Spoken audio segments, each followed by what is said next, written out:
Good evening, sir. Good evening. Good evening. How are you? Fine, sir. We can wait for 5 minutes. Let them join today. First day. Okay, yeah, first day, Then we'll start. D24.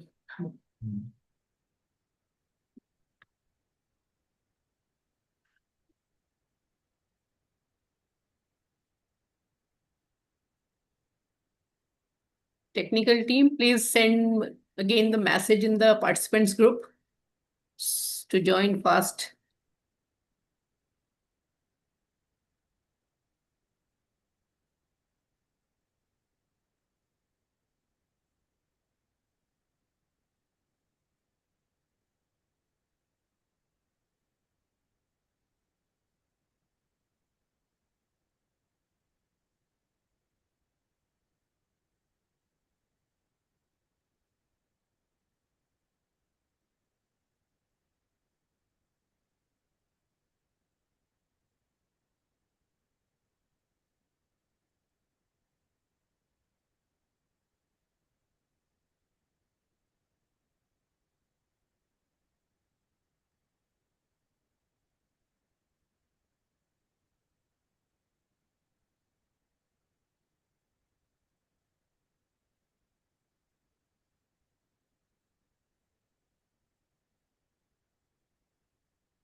I think we can start.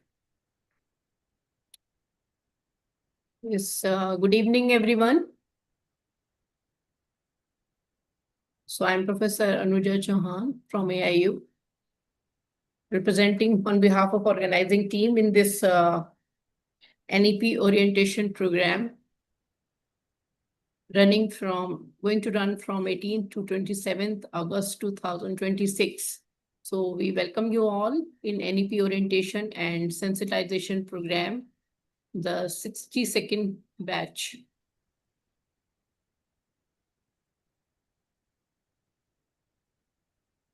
This program is under the aegis of UGC-MMTTC, Malviya Mission Teacher Training Center, GAD-MMTTC, formerly known as GAD-TLC. And we have in collaboration in this program with Riva University, Bangalore, and Sri Ramakrishna College of Arts and Science Autonomous, Coimbatore. So this teacher training center is situated in Sri Guru Tegh Bahadur Khalsa College, University of Delhi. And GAD is in the name of Guru Angad Dev Ji. We seek blessings before we start the program from the second of the 10 Sikh Gurus. And another associated eminent educationist, Bharat Ratna Pandit Madan Mohan Malviya Ji, in whose name this program is named, and under the visionary leadership of Prime Minister Modi Ji. So we welcome you all with this virtual bouquet. We welcome all the participants, administrators, teachers, research scholars, and others from all over India. And we also welcome our collaborating institutes from Riva University. We welcome Dr. Sanjay R. Chitnis, Vice Chancellor, and Director IQAC, Mr. Purba Prasad Bora. And we also welcome Principal Dr. B.L. Shivakumar from Sri Ramakrishna College of Arts and Science, Autonomous, Coimbatore, and their organizing team members. I would like also to pay my gratitude to our patron, Padam Bhushan Sardar Lochan Singh Ji, Chairman of Governing Body, SDTB Khalsa College DU. And I also have gratitude for our mentors, Professor Ved Prakash, former Chairman UGC, and Professor Dr. A.K. Bakshi, founder VC, PDM University Bahadurgarh, former VC, UPRTOU Allahabad, and former Executive Director, Tertiary Education Commission, Mauritius. And I also welcome all of you on behalf of our education team and management team of SDTB Khalsa College, Professor Gurmohinder Singh, Principal SDTB Khalsa College, DU, and Professor Bimal Rar, Director, UGC-MMTTC, Professor, Department of Chemistry, SDTB Khalsa College, DU, and also member, Expert Committee, MMT Program, UGC. And on behalf of our organizing team, besides me, Professor Sarita Pasi, Zakir Hussain College, DU, Dr. Sagar BS, Riva University, Bangalore, Dr. Nikhil Rangaswamy, Riva University, Bangalore, Dr. N. Devaram, Sri Ramakrishna College of Arts and Science, Dr. Mani N., Sri Ramakrishna College of Arts and Science, Dr. Suman Mehra, APN College, Sadar, Jabalpur, MP, Dr. Pooja Sharma, APN College, Sadar, Jabalpur, MP. So you're welcome in this NEP orientation and sensitization program, which is going to start today, 18th August to 27th August 2026. And we have our first session with a very eminent speaker. The topic is higher education and society. And the speaker is Professor Dr. A.K. Bakshi, founder VC PDM University Bahadurgarh, former VC UPRTOU Allahabad, and former Executive Director Tertiary Education Commission Mauritius. And it is my privilege to introduce Sir Professor Dr. A.K. Bakshi. He is an eminent academic leader and distinguished chemist. widely recognized for his contribution to higher education, scientific research, and chemistry education in India and abroad. He is former Sir Shankar Lal Professor of Chemistry at the University of Delhi and the founding Vice Chancellor of PDM University, Bahadurgarh, Haryana. He has also served as Vice Chancellor of UP Rajarshi Tandon Open University, Allahabad, and Executive Director of the Tertiary Education Commission, Mauritius, a position he secured through a global selection process. At the University of Delhi, Professor Bakshi held several important positions, including head of the Department of Chemistry, Director of Center for Professional Development in Higher Education, and Director of Institute of Lifelong Learning. He has also served as visiting professor at GGS Indraprasth University, Delhi, and as chairman of the National Resource Center for Chemistry, Government of India. He currently serves as mentor to the UGC-MMTTC at SDTB Khalsa College, University of Delhi. Professor Bakshi has made significant contributions to technology-enabled education and national digital initiatives. He chaired the GAD-TLC and served on the Standing Committee of National Mission on Education through ICT, NMEICT. He also chaired the Chemistry Content Advisory Committee for the Sakshat portal of Ministry of Education. A double gold medalist and PhD from University of Delhi, Professor Bakshi undertook advanced postdoctoral research in Germany and Japan, where he worked with Nobel laureate Professor Kenichi Fukui. He has also served as a visiting scientist at TIFR, Mumbai, and IISc, Bangalore. His research spans theoretical polymer chemistry, electrically conducting polymers, and biopolymers. Professor Bakshi has received numerous honors, including the Haryana Ratan Award, Bharat Jyoti Award, CRSI Medal, Fellowship of National Academy of Sciences, Fellowship of IUPAC, GSPS Fellowship, INSA Research Fellowship, UGC Career Award, DAAD Fellowship, and Young Scientist Award, among many others. A prolific scholar, he has authored or co-authored nearly 200 research and education publications, 11 books, 51 edited volumes, e-books, and 63 e-modules. He has guided numerous doctoral and MPhil scholars and contributed extensively to science education, ICT, e-learning, and MOOCs. Professor Bakshi was felicitated by former President of India, Dr. APJ Abdul Kalam, in 2009 and 2011 for his contribution to the e-transformation of the University of Delhi and education. He has delivered more than 500 invited lectures at national and international forums during the last 4 years. He has served on the national writing team for NCERT chemistry textbooks for class 11 and 12 and continues to contribute to the development of NCERT chemistry books. He was president of Chemical Science Section of Indian Science Congress Association and has served on editorial boards and national committees. He was also felicitated by the Union Minister Srimati Smriti Jubin Irani for his contribution to teacher professional development. Notably, he was among the early university scientists from India to participate in the third Indian research expedition to Antarctica associated with the establishment of India's first permanent research station, Dakshin Gangotri. So it is our privilege to have you, sir. And I would like to request you now to take over and proceed for our first session of this program. And I don't know whether participants know it or not. I want to tell them that it's going to be the very, very motivating and inspiring lecture. So please take over, sir. Thank you very much, Professor Anuja Chauhan, for your very kind words. And good evening, all the participants.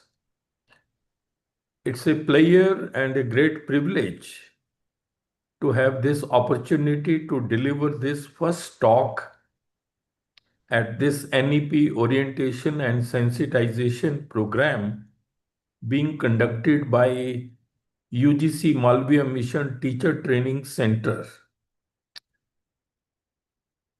See, this program is of great importance. It basically revolves around New Education Policy 2020 and the reforms which are going to come through this policy. So in this program, which will last 8 working days, we are going to have 16 sessions, 2 sessions each working day.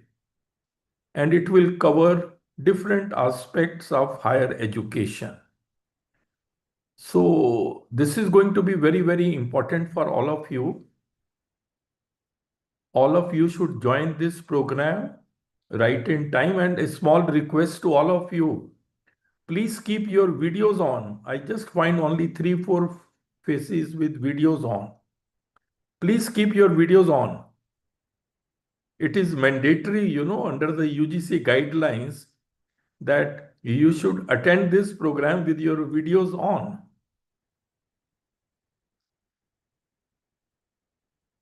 Anuja, they have not been told?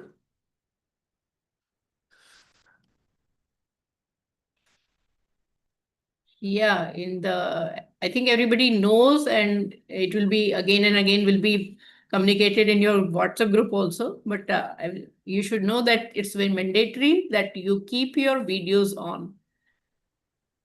Messages, maybe everybody don't read, so. Even otherwise also, yeah. This looks little unprofessional if you are not attending this program with videos on, because the speaker is keeping the videos on and making a presentation and you are keeping your videos off. It looks little odd. And So, I think everybody should understand this importance of this NEP program, which was approved by Cabinet of India in just on July 29th. Just few days back, we had an anniversary, 6th anniversary. In 2020, it was announced. And now it is very important, has become very important to know all the aspects of it. So this is an opportunity for you all to participate fully and I mean, just receive whatever you are getting from so much experienced speakers are going to be there, so that you have to pay your role of receiving it fully and participating it fully. And for that, all are requested to keep open your cameras. So we would like to interact. We would like to see who are the participants. We also are interested in watching you. see, you should not attend this program just for any certificate. Yeah, attendance also is there because screenshots will be taken in between. So Your that is attendance also will there. be on the basis of the screenshots. Yes. And if they are not there, you may not be getting the certificate also. So anyway. So we can start. Before I start my talk, let me share my screen.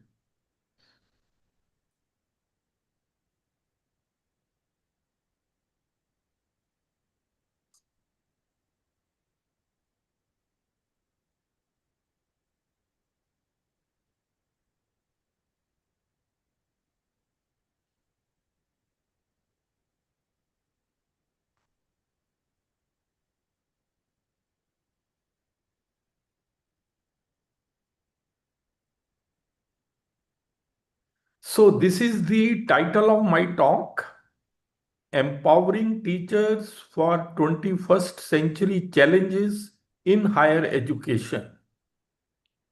Perspectives from NEP 2020. So this talk will mainly focus on the challenges you are going to have in the context of higher education in India. And as it is written here, challenges are the opportunities in disguise. Each challenge has to be taken like an opportunity. So this talk is going to be a motivational talk based on NEP 2020 with an aim to empower you so that you can succeed and thrive in the 21st century. And believe you me, this is going to be a game changer for each one of you. Just understand the talk and try to follow what is being said. This talk is based on my conceptualization and experience and will prepare you for facing the challenges in your profession as well as in your personal lives. The thinking behind the talk is give a man a fish and you feed him for a day. Teach a man how to fish and you feed him for a lifetime. So this talk is going to be like teaching you how to fish. So you can understand the importance of this talk. This talk is going to be in two parts. First part will be an introduction where I will be touching upon the salient features of National Education Policy 2020. And in the second part, I will talk about the challenges. See, when we talk about National Education Policy 2020, the question may come, what is the spirit behind this policy? Why this policy has been introduced? And see, it is an education policy. And education policy, you have to understand that education is relevant and of quality only when it is able to serve the needs of the changing society. Otherwise, education has no meaning.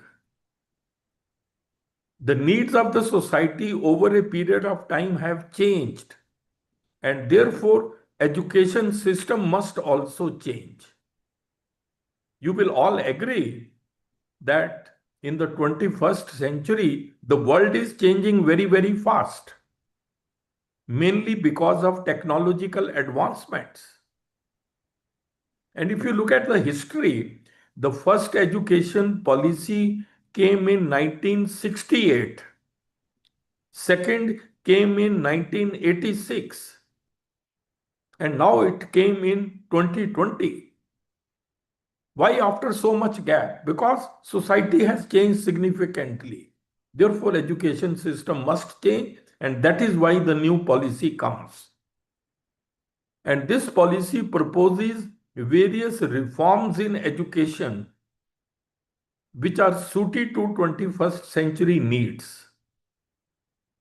These all reforms, whatsoever are there, they are as per the needs of the 21st century. If you go through the document of NEP 2020, it's a visionary document which expresses the aspirations of the nation. And this policy aims at making India a global knowledge superpower.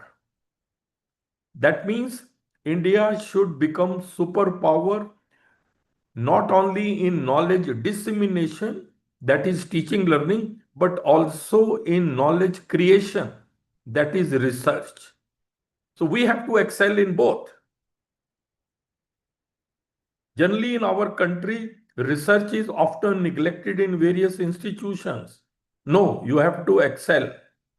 And second is global study destination. Our higher educational institution should become so good that learners from all over the world come to India for their higher studies. That is the second aim. And here I would like to mention, please keep this thing in mind that research creates new knowledge while teaching spreads existing knowledge. No doubt both are important, but creating new knowledge is more important than spreading the existing knowledge. Teaching is, like lightening the lamp, while research is like building the road ahead. So, if there is no road, where will you light the lamp? So, that shows the relative importance of research. And then, this policy proposes to achieve its goals by making education more holistic, flexible, and multidisciplinary. These three important points are there in this policy. Holistic means overall development. The thinking is that wherever you present yourself as a whole. Physical, mental, moral, all that, emotional, overall development. And flexibility means this policy has introduced multiple entry and exit options. If you exit after first year in undergraduate program, you get certificate. After second year, diploma. After third year, degree. And then fourth year, degree with research. And then there is academic bank of credits, which facilitates this flexibility. And then multidisciplinary. This I will talk little later. This was my article in Times of India's Education Times about the academic bank of credits. And the title is An Opportunity to Design Your Own Degree. You can take any combination of the courses. And this is the meaning of the holistic development. Physical development, emotional, mental, and social. And how this policy achieves holistic development? By integrating academic subjects with co-curricular activities and vocational subjects. All are treated at par. That is the way to have holistic development. No discrimination. You may take vocational subject or academic or through co-curricular activities. And then, there are 5 pillars of this policy. And these are, one is access. We need to enhance access to higher education in our country. Currently, our gross enrollment ratio is about 29 to 30%, which is very low. We need to enhance it, and the target which has been set is 50% gross enrollment ratio by 2035. Then comes quality. We have to enhance the quality of education. Then education should be imparted with equity, social justice, no discrimination. Then education should be affordable. That's also very important. And then accountability should be there in the education system. So these are the 5 pillars of NEP 2020. This is the meaning of equity. You can see on the right side. You have to be fair, social justice, no discrimination, unlike equality. And why I am talking about empowering you people?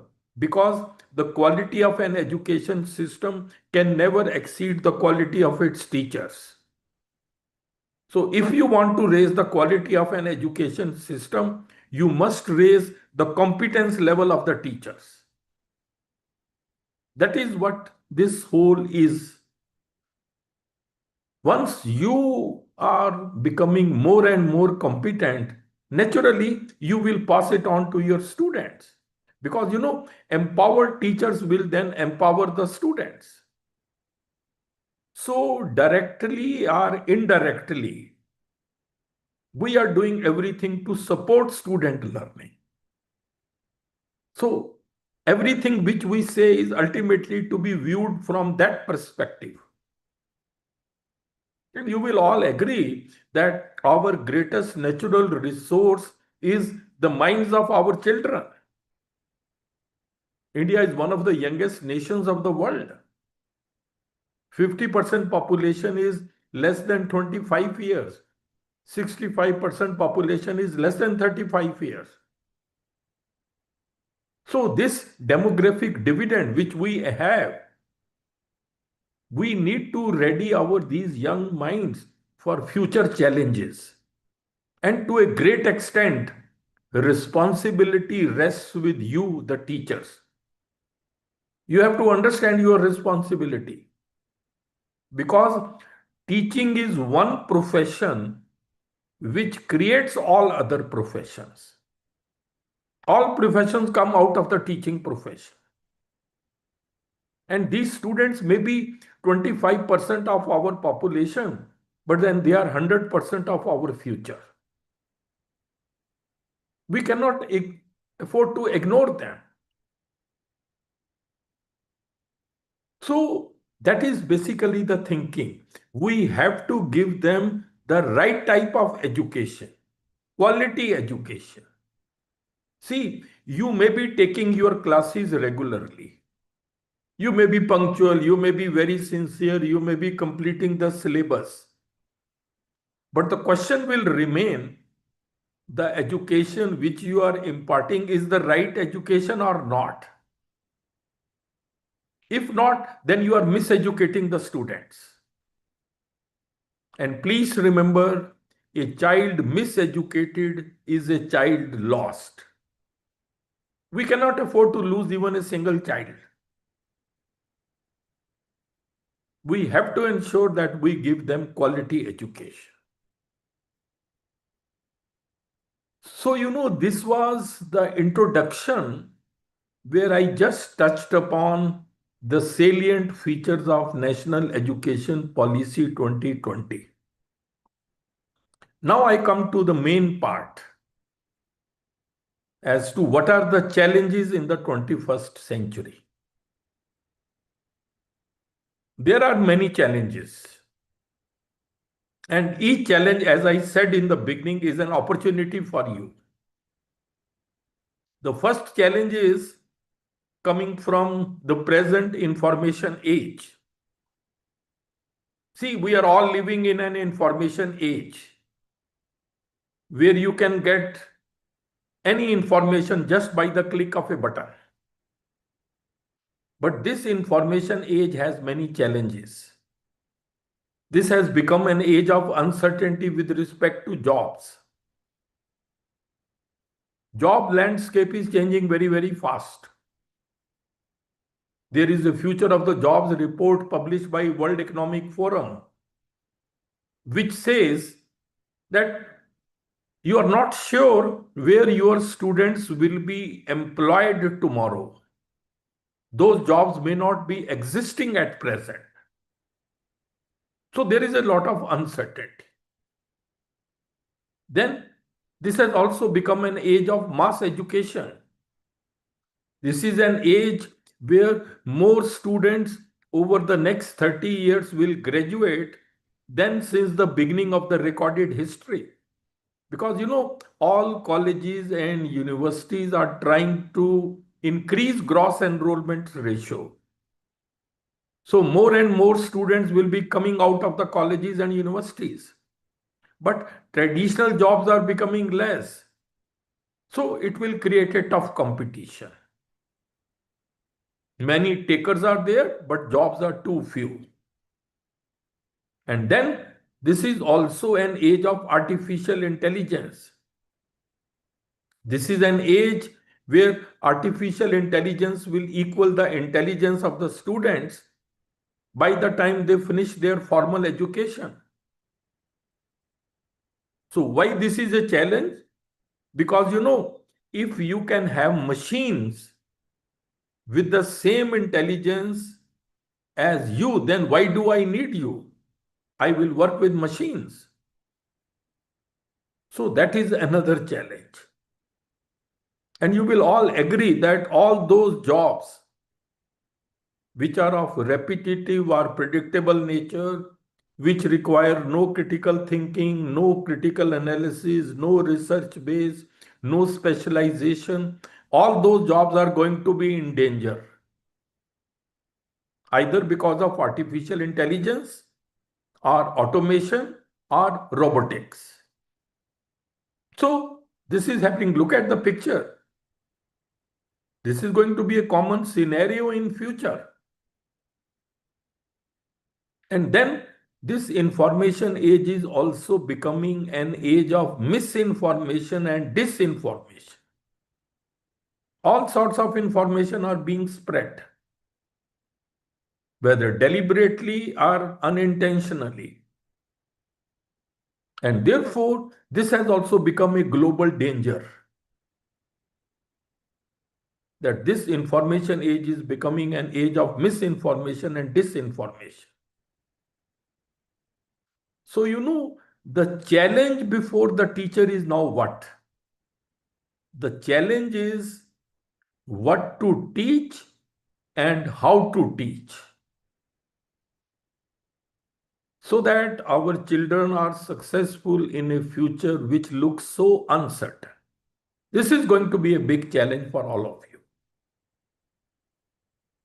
What should you teach? How should you teach? Last week, this article came in Times of India's Education Times. See the title of the article.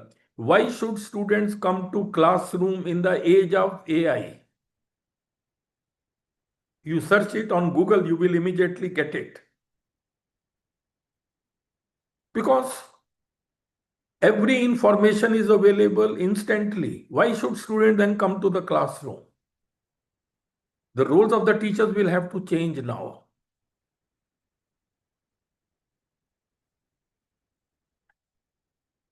The second challenge is sustainable development goals. This is another challenge. You all will agree that sustainable development is the burning issue in the world at present. Sustainable means what? Something which can be maintained for a long period of time. Development is always economic development. One question may come to your mind, why we are so much bothered about sustainable development? These are the reasons. Population is exploding very, very fast in the world. Currently, we have 8 billion people in the world. By 2050, we will have 9.7 billion people. This will lead to pressure on resources. They may get soon depleted. So this depletion of the resources and other food and mineral resources is a challenge. Water scarcity is going to be a big issue. Then problem of environmental degradation. And then climate change. Rising sea level, increase in atmospheric temperature. All these are the issues of concern. That is the reason why United Nations in 2015 gave 17 sustainable development goals for achieving them by 2030. But United Nations never gave any roadmap. As a matter of fact, no roadmap can be given because world is full of diversity and the nature of the problem varies from region to region. And these 17 goals form part of this agreement, United Nations Agenda 2030, to which 193 countries, including India, are signatory. And look at these 17 goals on the right side. Goal number 1 is no poverty. Second is zero hunger. Third is good health and well-being. Then fourth is quality education, gender equality, all that. These are the real world problems. And all these problems are very complex. And they require knowledge of several different disciplines for their solution. Otherwise, you cannot solve them. For example, climate change. If you want to solve this, you need knowledge of climatology, political science, economics, green technology, sociology, etc. That is the reason why multidisciplinary education is being talked about. See, multidisciplinary education will allow students to gain a deeper understanding of the subject matter through the lens of different disciplines. That is what multidisciplinary education will achieve. You look at one problem through the lens of different disciplines, different perspectives you get. And therefore, it is believed that multidisciplinary education will make students more creative and flexible in thinking. That's the benefit. But it's not very easy to implement. Very easy to talk, but implementation is a big challenge. And in achieving these 17 goals, scientific research can play a very important role. Education can play a very important role. That is why, these need to be emphasized. And perhaps all of you know that from last year in National Institutional Ranking Framework, NIRF, sustainability has been introduced as a new criteria. Your campus, college campus or university campus should be a sustainable unit. Why this has been introduced? To spread awareness. Let people know why sustainability is so important. This was my article in Education Times about how scientific disciplines can help in achieving sustainable development goals. This is my another article where I talk about the role of basic sciences in achieving sustainable development. And very recently, this book has come, Energy for Sustainable Future. This is published by National Book Trust of India.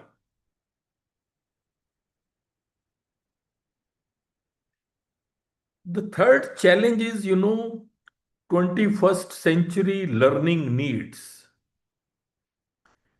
You may ask the question, what should students learn in the 21st century? Or what should we teach them in the 21st century? See, it's now widely believed if you want to succeed in the 21st century, you need at least these two things. One is rigorous academic content. You have to be very good in your subject. Very, very good. And then you should have 21st century skills. These two taken together will lead to deeper learning. Now, what are 21st century skills? This is a very important slide. 21st century skills are a set of abilities which all of you should have. Your students should have, and then you should also have. They come under three categories, as you can see. One is learning skills, where you have critical thinking, creativity, collaboration, and communication, 4 C's. Then literacy skills, information literacy, media literacy, technology literacy. And then life skills, flexibility, leadership, initiative, productivity, and social skills. So you can see these are 12 skills in all. They are called 21st century skills. If you have these skills, they will elevate your job performance. These are personal skills. Machines cannot have these skills.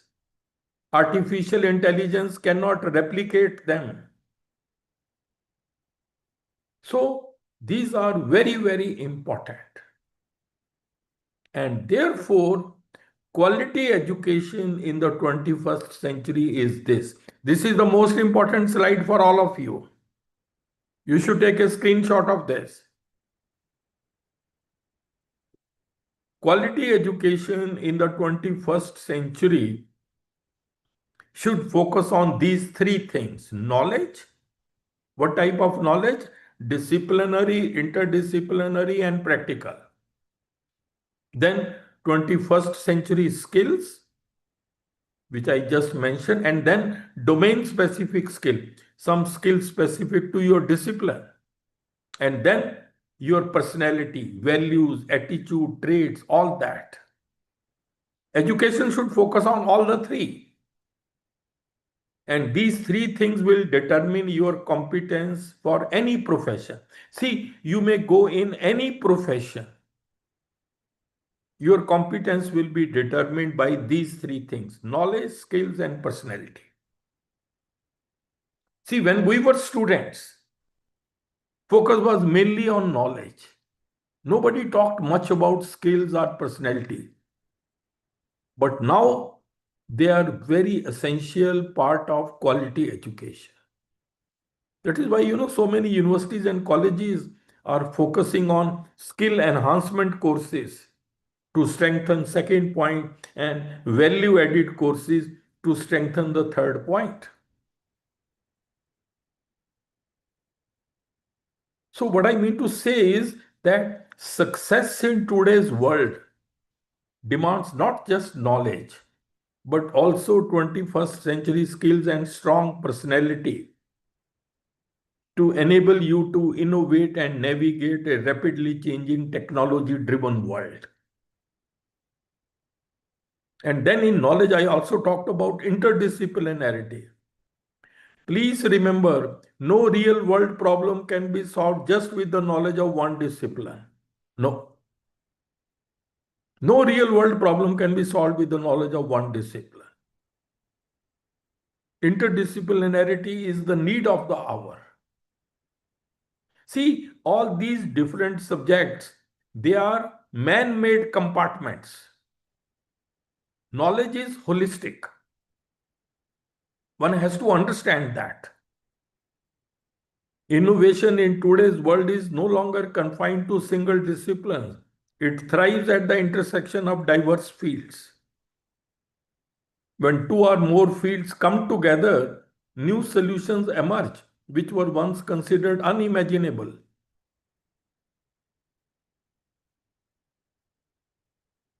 So, acquiring competence should be the goal of quality education. And this is the summary of what I told you just now. Quality education should need to focus on all the three things: knowledge, skills, and personality, and they will determine your competence. These days, people also talk about outcome-based education. Outcomes are what? Outcomes are also the mixture of these three: knowledge, skills, and personality. We use the term competency-based education. That is also the mixture of all the three. If you are not teaching your students all these three things, you are miseducating them. So don't do that. The fourth challenge, in my opinion, is we need creative and innovative minds in India. That is another very important challenge. There is a crisis of innovation and creativity in Indian education system. Have you ever thought that no Indian scientist working in India has been able to get Nobel Prize after 1930? C.V. Raman was the last person. And he announced his discovery on 28th February 1928. That is why this is celebrated as the National Science Day.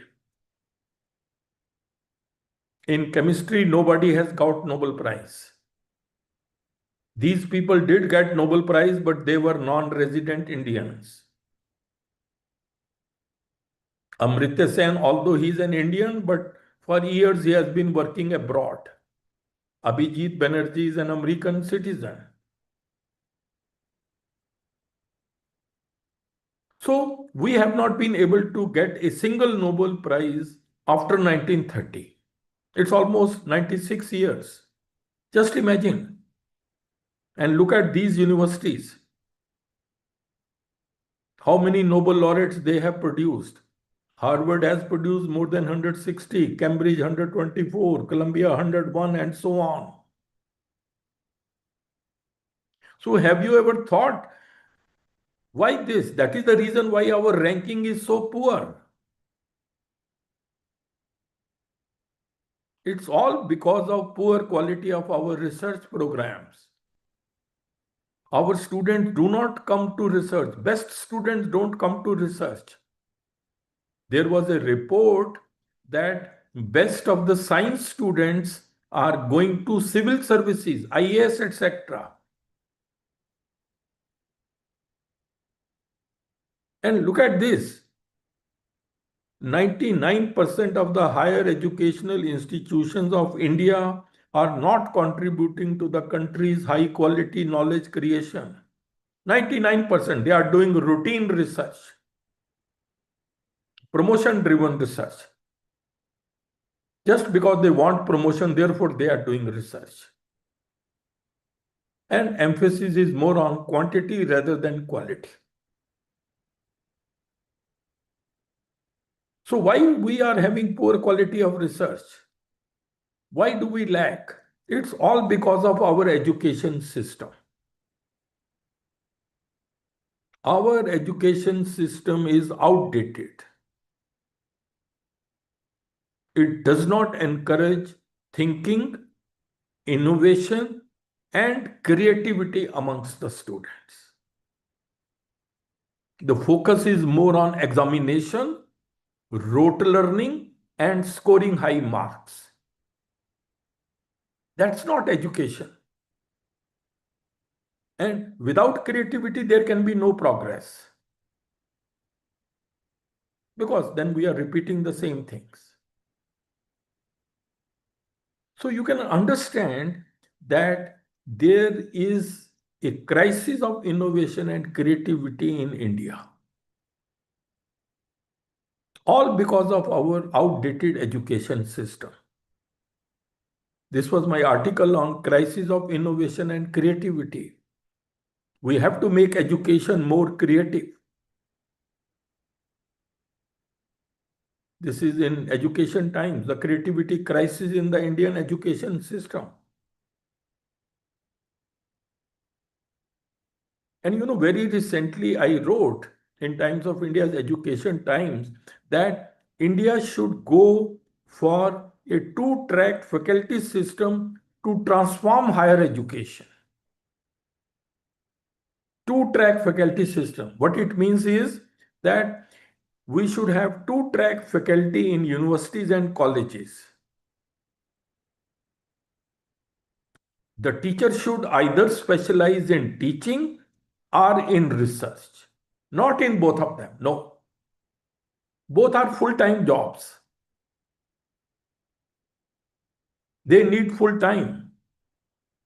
You cannot excel in both of them. That is why there is average performance in both of them.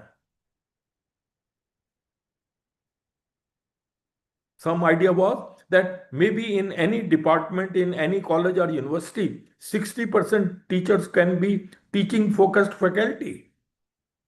They will focus on teaching, mentoring, curriculum development, assessment, etc.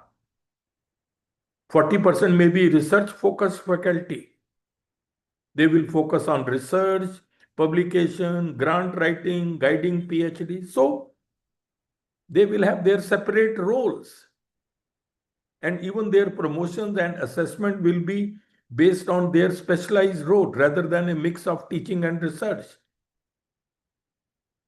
See, many countries have that. At the time of appointment, either you appoint a person for teaching or you appoint a person for research. And what were the advantages? These are the strengths. You will be able to utilize your talent in a better way. Teaching quality will improve. Research output will also become strong. Maybe it should be implemented in India with a thoughtful planning.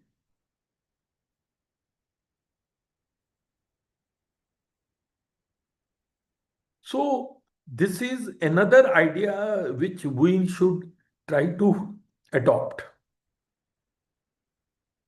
Then, the next challenge is we need to impart quality higher education in India. Earlier, I told you what is quality education, but now the question is how to impart it. See, this is the quality education I told you. It needs to focus on knowledge, skills, and personality, etc. But if you have to impart it, three things are important. One is what do we teach? Curriculum should be accordingly. Then how do we teach? Pedagogy, method of teaching. And then assessment. All the three things are important. And there are two approaches. These are the two approaches to impart quality education. See, traditionally we have been following syllabus-based education. There is a syllabus or curriculum. Teachers focus on finishing the syllabus. The method they follow is the teacher-centric pedagogy. They write on the board, students take down the note. That is the traditional way. But now there is a need to shift to outcome-based education. And the pedagogy is learner-centric pedagogy. This shift is now required. See, in syllabus-based education, focus is on teaching and finishing the syllabus. In outcome-based education, a teacher has to ensure that the learning outcomes are achieved in the students. How you teach, that is the matter.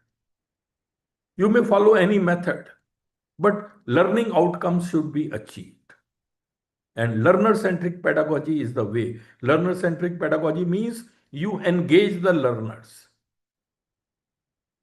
You get the things done through learners. So this is now the new development. You will have to shift to learner-centric pedagogy. So now, ladies and gentlemen, you can understand this whole slide summarizes everything. In syllabus-based education, see from the left side. This is traditionally what we are doing. Still people are doing, but now the focus has to be on all the three things, knowledge, skills, and personality. But in outcome-based education, you follow the learner-centric pedagogy. And outcomes are what? They are the mixture of knowledge, skills, and personality. This is the approach what we need now. See, it's an irony in our country that we unfortunately focus on well-filled mind. We keep on filling the minds of young people with more and more knowledge. What we actually need is a well-formed mind. A mind which is formed out of thinking, innovation, creativity. Please remember, era of rote learning is over. Real education is that which transforms the learners. Just as a seed gets transformed to plant and plant gets transformed to tree, like that, the real education must transform the learners. But it's not happening in our country. See how we teach. So outcome-based education is becoming important, and in it, everything, curriculum, pedagogy, assessment, they are all planned to achieve the learning outcomes in the students. It's very easy to say, but very difficult to implement. How will you develop the curriculum? How you will train the teachers? So it's a big challenge. Because, the philosophy of outcome-based education is very sound, no doubt. Difficulty actually lies in its implementation. How you will be able to implement it. And once you follow learner-centric pedagogy, learner's role will also change. In syllabus-based education, they are only taking down the notes. They are like passive listeners, but now they will become active, highly independent, and creative thinkers because they will be doing everything on their own. They will be engaged. Look at these universities, Harvard, Stanford, Wharton. They all follow learner-centric pedagogy, project-based learning, problem-based learning, experiential learning, etc. In our country, the focus is still on lecture-based learning. I think we have to change our mindset. Very, very important. That's why it is said, if you teach today's student as you taught yesterday's, you are going to rob them of tomorrow. You will have to change with the changing times. And then assessment should also change. The way you assess your students, examination reforms, because assessment drives learning. The way you will assess, students will start learning in that way. So it can be a very good way to enhance the quality of education that you change the system of assessment. And how will you change? Assessment should focus on higher order thinking skills. We should set such quality questions which test higher order thinking skills. Look at this. This is a very famous revised Bloom's taxonomy, which says that cognitive learning is a 6-level hierarchy. It starts from the bottom. Look at that. Remembering, understanding, application. These are the lower order thinking skills. We have to go to higher order thinking skills, creativity, evaluation, etc. Our examination system generally tests lower order thinking skill. We need to shift focus to higher order thinking skills. We need to have such questions in examination which discourage rote learning, which test conceptual clarity, which encourage thinking, innovation, and creativity, which deal with real life situations, unfamiliar situations, and which enhance problem solving and analytical abilities. So this is going to be very, very important. Then, the next challenge is we need to embrace technology and become tech savvy. That is another challenge. We are living in a technology driven world. It is difficult to imagine education without technology in the 21st century. And you will all agree, technology has totally changed the way education is imparted now. Therefore, all of you, irrespective of your age group, you should become tech savvy. It's no longer optional, it is essential for providing high quality education, meeting the needs of modern students, and preparing them for a technology driven world. All of you should become tech savvy. This is another challenge. But please remember, technology is only a tool. Don't let it become your master. It should remain your puppet. Human ingenuity blended with technology can do wonders. What is important is your creativity, your vision, your problem solving ability. They can truly unlock the potential of technology. And then, you will all agree that technology is a journey. Now, artificial intelligence is redefining education in the world. It is revolutionizing the way we teach, learn, and research. So, you will have to become tech savvy. There is no way out.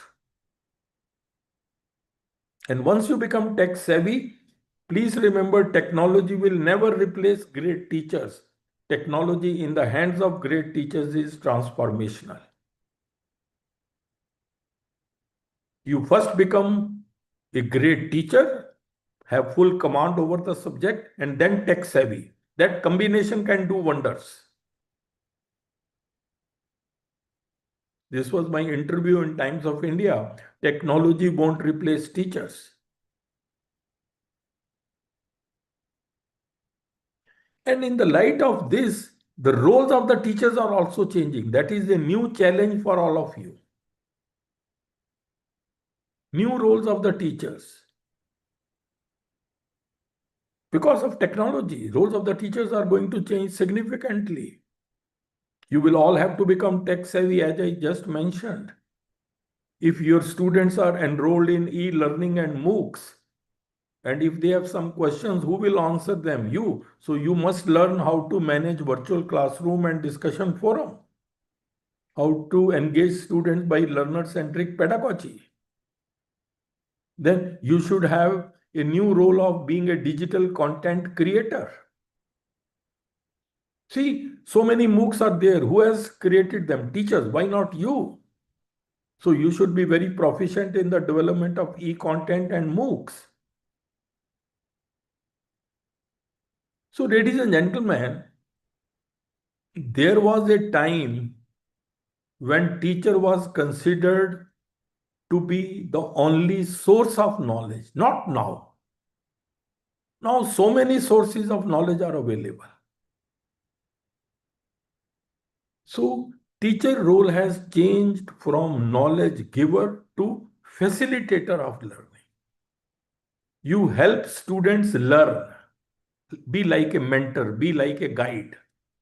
Because so many sources of knowledge are available. So ladies and gentlemen, a change of mindset is the need of the hour. Don't think that what I know is enough. No, I must learn more. There is a very famous quote, birds born in a cage think flying is an illness. So a change of mindset is the need of the hour. And now I come to the last part where I will talk about some personality development tips for enhancing the competence. This is very important. This is often the most neglected part in our education system.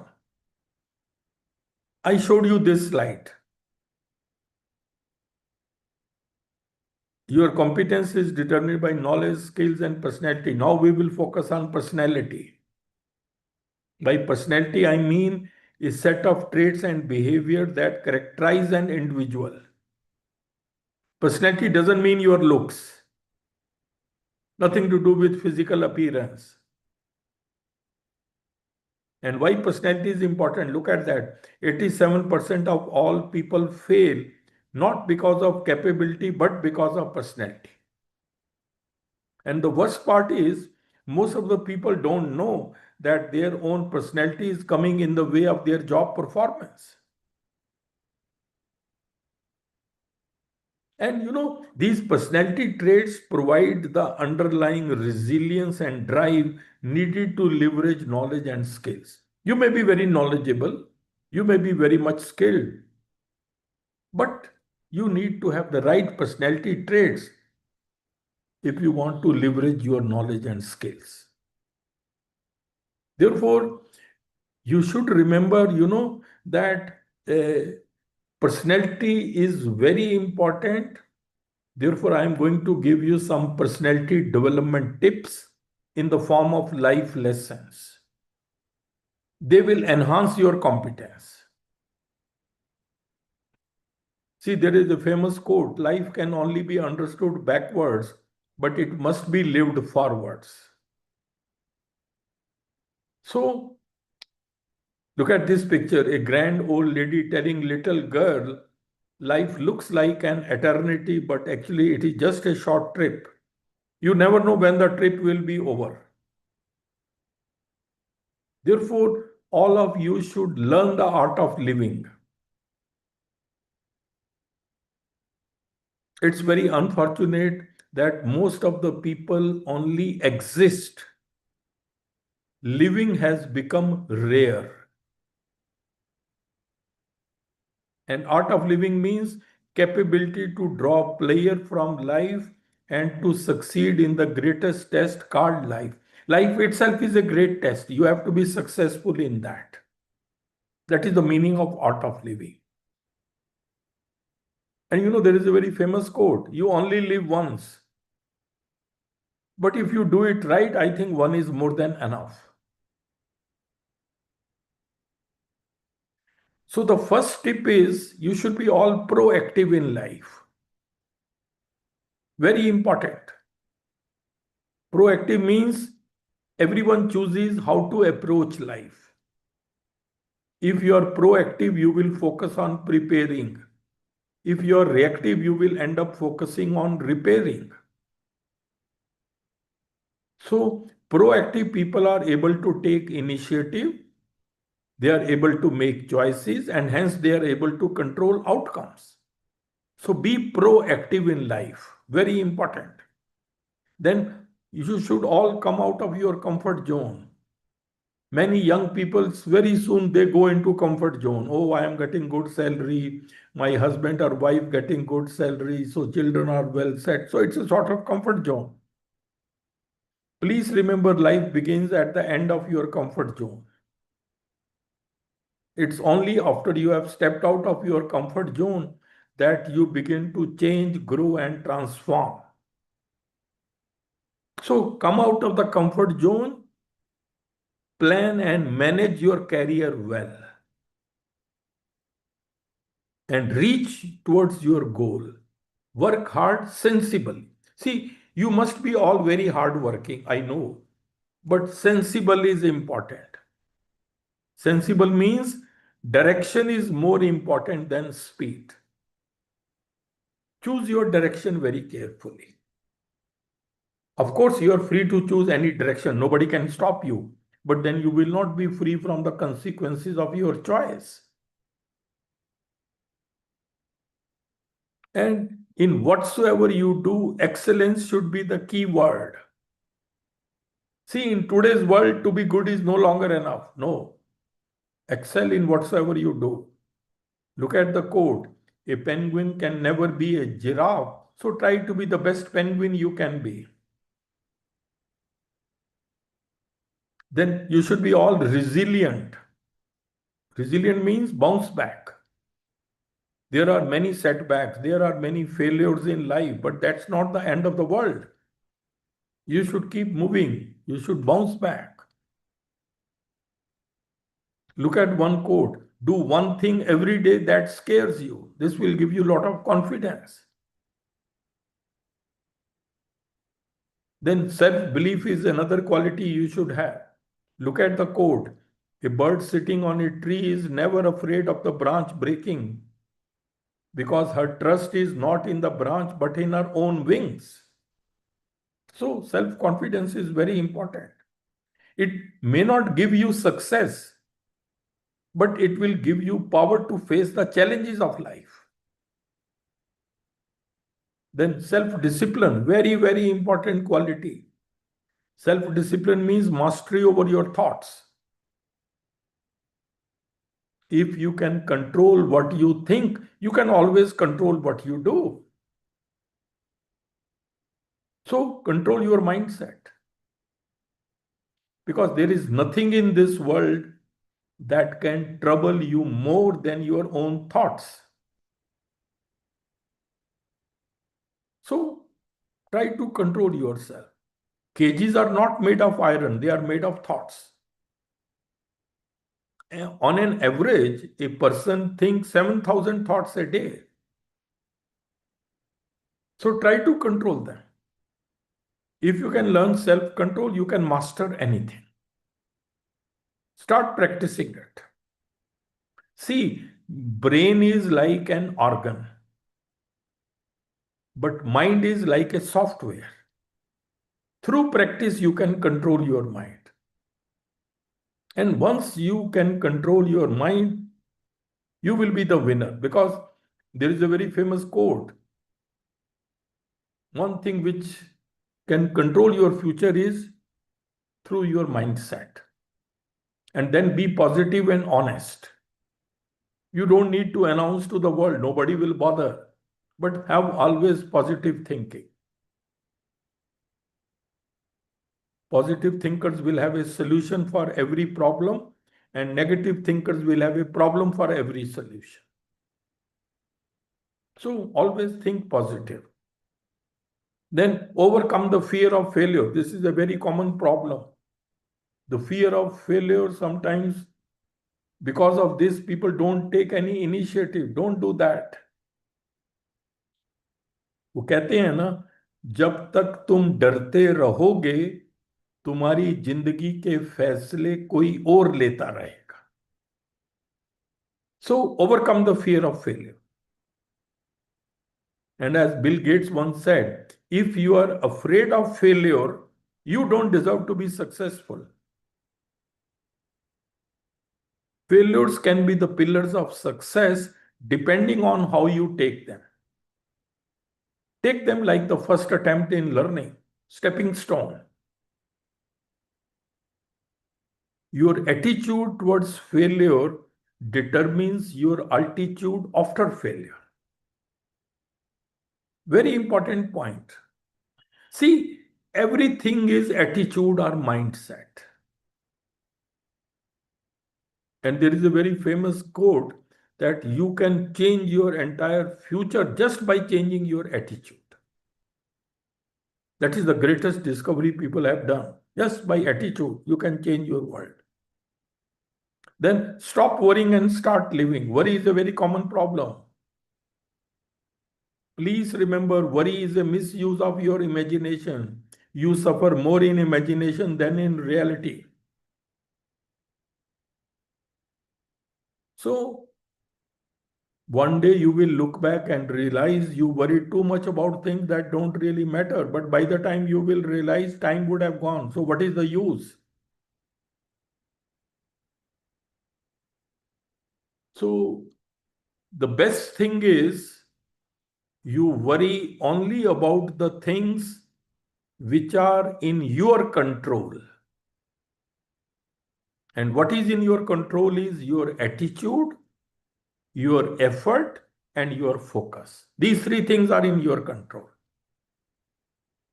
What will happen in future? What will be the outcome of my efforts? All these things are not in your control. Why to worry about that?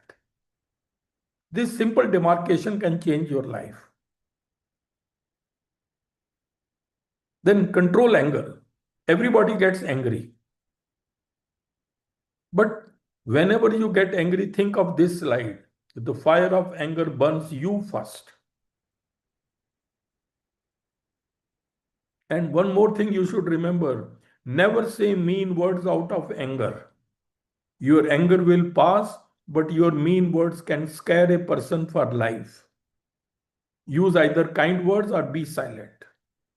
Many relationships have been destroyed just because you happen to say something out of anger. And words can never be taken back. And one more thing, psychology says, whenever you are angry, there is some fear in your mind. And one most important tip for all of you, please remember, results of anger are always more painful than the reasons of anger.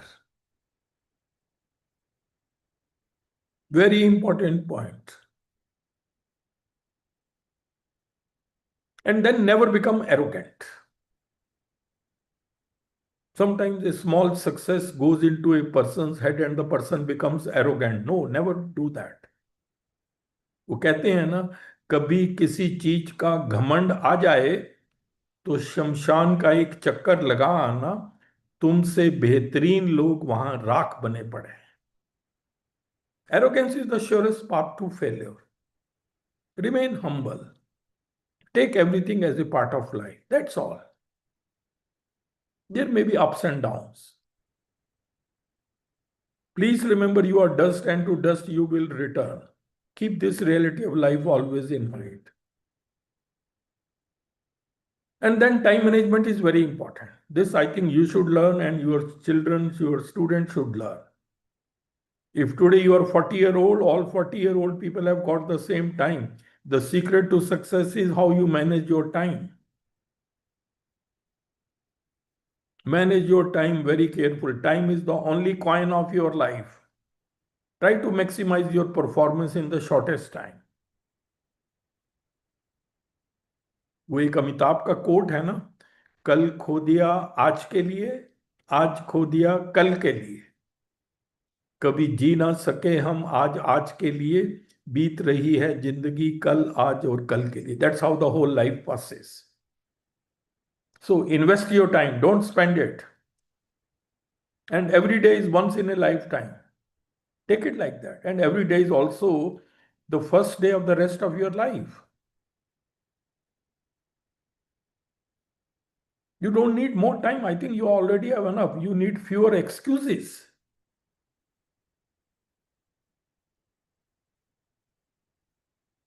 एक बड़ा अच्छा coat है, बंदी हैं हाथ पर सबके घड़ियां मगर पकड़ में किसी के एक लम्हा भी नहीं.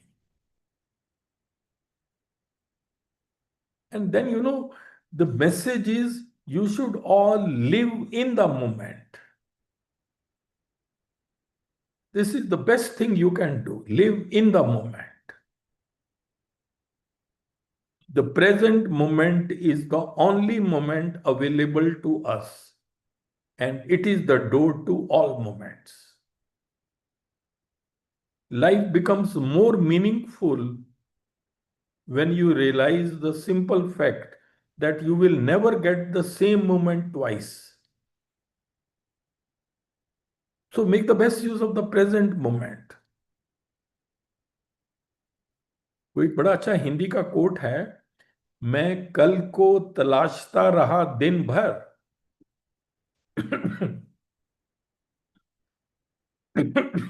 और शाम होते होते मेरा आज भी चला गया.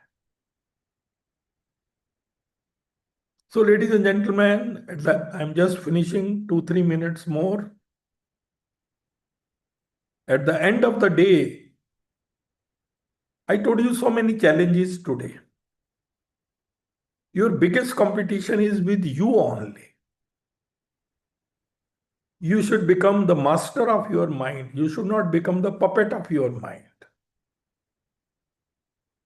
Be your own king.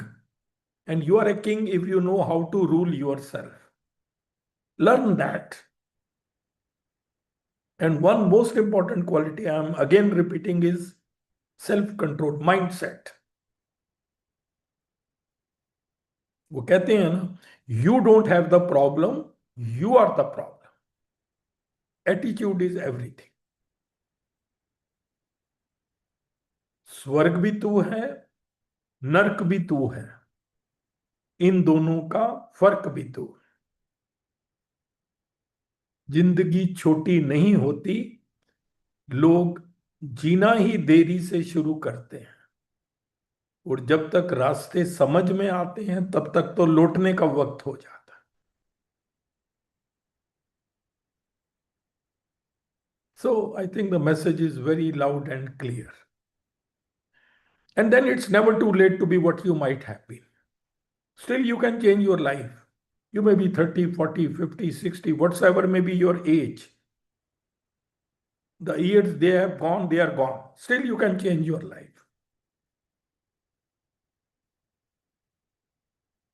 And all the challenges which I told you, they are the doorways to excellence. They are the opportunities in disguise. Make the best use of them. See, when we were students, nobody told us all these things. Now we realize these are the things. That is why I am taking it as a part of this talk. Each challenge is an opportunity in disguise. There is a very famous Chinese proverb, when the winds of change blow, some people build walls while others build windmills. It's up to you how you make use of the opportunities. Either you build walls or you build windmills. Please remember, one day you will be just a memory for some people. Do your best to be a good one. And this is the last slide. जिंदगी के रंगमंच पर अपना किरदार इतनी शिद्दत से निभाएं कि पर्दा गिरने के बाद भी तालियां बजती रहें. You will never get the life again. Make the best use. Live in the present and control mindset. These two things can change your life. So thank you very much. It was a pleasure delivering this talk to you. This is my email ID. This is my cell number. You can be always in touch. Any question, any comment, any suggestion, you are most welcome. You can unmute yourself or you can write even in the chat box. Thank you very much and enjoy the program. Thank you. Yes. Participants, if there are any question, you can put forward. You can raise your hand and if not question, any feedback, your interaction is actually welcomed in any way. So anybody would like to say something or you want to ask something, you are most welcome. So platform is open for participants also to raise any query. Besides, a lot of thanks are there, but we would like you to say more in words. Actually, sir, your lecture is always so motivational and inspiring. So always it is about the emotions, not about the words expression by the participants. So, Sir, good evening, sir. Who is yes. there? Who is speaking? Yes, Dr. yes. Guru Prasad from Bangalore, sir. Yes. Good evening. Yeah. How are you? Sir, I have one question. Of course, it's indeed a very good talk and enlightening us. But where Today's is your scenario. video? 1 second, sir.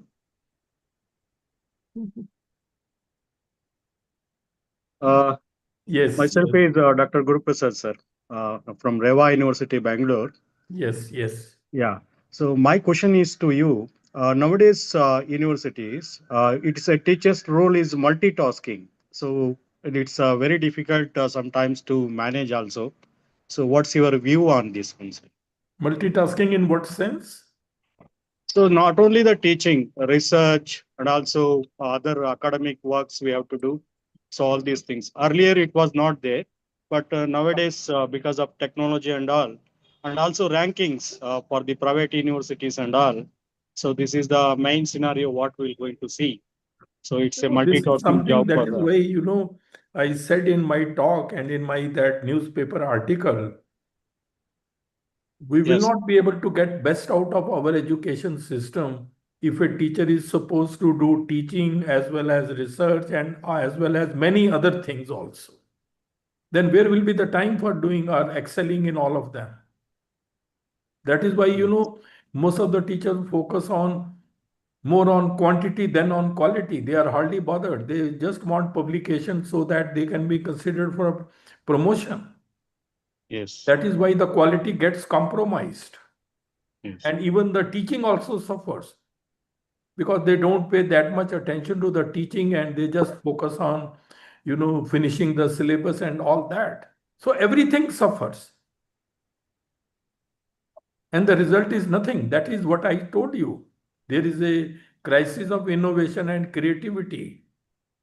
We will have to think very carefully because, our institutions lack world-class facilities. There are many colleges. Yes. See, we are having more than 50,000 colleges, and there are many colleges where there is no space to sit. What to talk of having a research laboratory? So, what you expect to come out of that system? It is only a very few Yes. selected institutions, IITs or IISC, which are able to do much better. Otherwise, on an average, as I showed you in one of the slides, 99% institutions are hardly contributing to quality research. And they Yes. pretend to do quality research, but in the process, teaching also suffers. We are producing rote learners where they are of no use. Yes. See, the purpose of education should be to prepare you to solve the real world problems. Nobody will ask you the definition after 5 years. What is this, or define that, or nobody bothers that. So I think I fully agree with you. We will have to give a very serious thought to our education system. We are a very lucky country. We are having so many young people. If we focus on quality education and change everything, this can become a very big asset for our country, this young population. But we are not able to do, and see what is happening in the country. Anyway, which subject you are from? I teach biotechnology, sir. Biotech. Anyway, Yeah. thank you, please. Thank you, sir. Thank you so much. Dr. Manjula has one question. She has written, students are very arrogant in receiving suggestions and not focused on multidisciplinary approach. How to address this? Students are very arrogant in this. Uh-huh. Multidisciplinary Very education. receiving suggestions. See, I have not seen any college or university which has implemented multidisciplinary education in a very successful manner. First of all, the curriculum development itself becomes a challenge. How will you design a curriculum for a multidisciplinary education? On paper, as I said in my talk, it looks very good, but implementation is a problem. How will you divide the workload? How will you come out with a curriculum which is multidisciplinary? Because it needs the coordination between different departments. But it's not that easy. It looks on paper, the same thing in outcome-based education. You need to have a curriculum development, which is CO, PO, mapping, etc. You will be learning that. But how many colleges? I don't think even in Delhi University, from where I come, any college has successfully implemented outcome-based education or multidisciplinary education.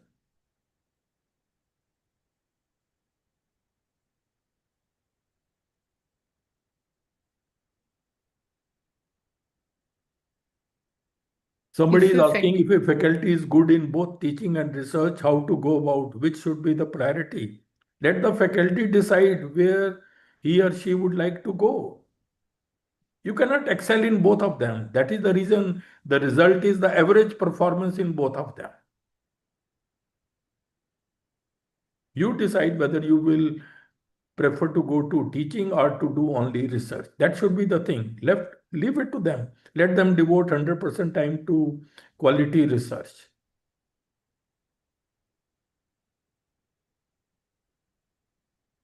So, yeah, Bhuvaneshwari, you want to say something? She's saying, we can okay, unmute them if there is anybody, they should unmute themselves and talk. Ishwari M, you can unmute and ask your query. She has written, occasionally observe students attributing their if they unmute, they can tell the real problem, because sometimes you can't convey everything what you write.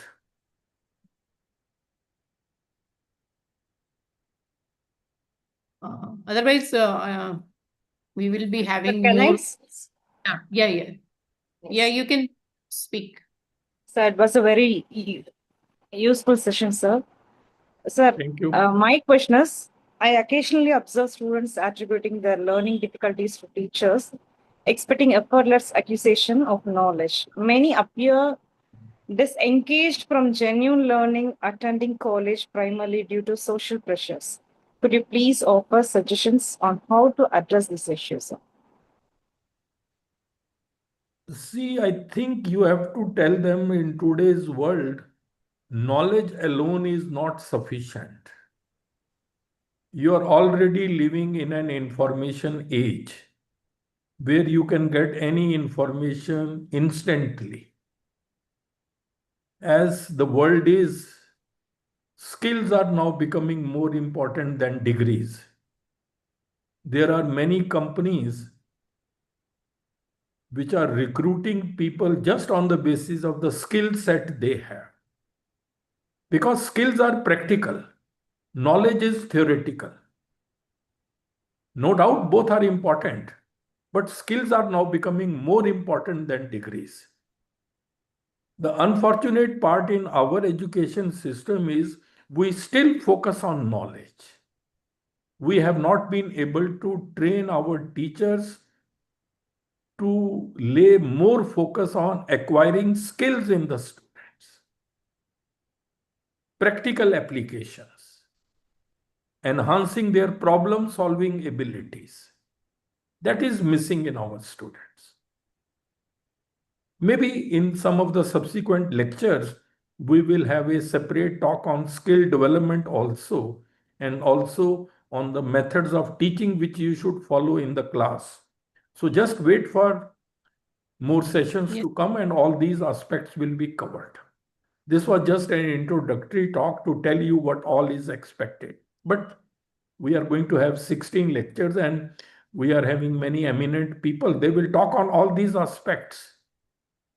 And at the end of the course, you will realize how you will have to change, where you need to focus. You all will have to change. Anyway, Yes, sir. thank you Thank very you, sir. much. Thank you. Yes. So here, sir, I would like to take this opportunity to propose the vote of thanks also, since we have time constraints. So at the conclusion of this insightful session on higher education and society in NEP 2020. So on behalf of organizing team and all the participants, I extend my sincere gratitude to Professor A.K. Bakshi sir for delivering such an enlightening and thought-provoking session.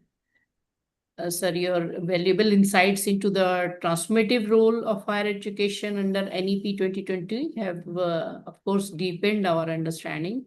And your reflections have also encouraged us to look beyond education as merely a means of acquiring knowledge, and also to recognize its larger responsibility towards society. So you have beautifully outlined and touched almost many aspects related to NEP 2020, and we know which will be discussed elaborately in which will be discussed further in the forthcoming sessions also. But it has been already been beautifully outlined. So once again, I thank Professor Bakshi sir for sharing your valuable knowledge, experience, and perspectives with us. With these words, I Thank conclude you the very vote much, of Anuja. But one and participant has written that, as I mentioned, Delhi University itself failed to implement NEP effectively. What I mean was that outcome-based education we have not been able to implement very effectively. yes, yes, On paper, outcomes are there, but teachers have not been professionally trained for all that. yes, So yes. ultimately, As they teach the way they have been teaching without any big change. That's the problem. Nothing yes, can succeed in education system until and unless there is a professional development of the teachers, because they have to deliver in the class. On paper, it looks very good, but at implementation level, they need to be trained for that. That's what I mean. Thank you very much. Thank you, yes, Anuja. yes, Thank you very much. So nice of you, and see you yes. then So one I day. Thank you. thanks and wish everyone a very enriching and productive continuation of the program. So thank you very much, sir.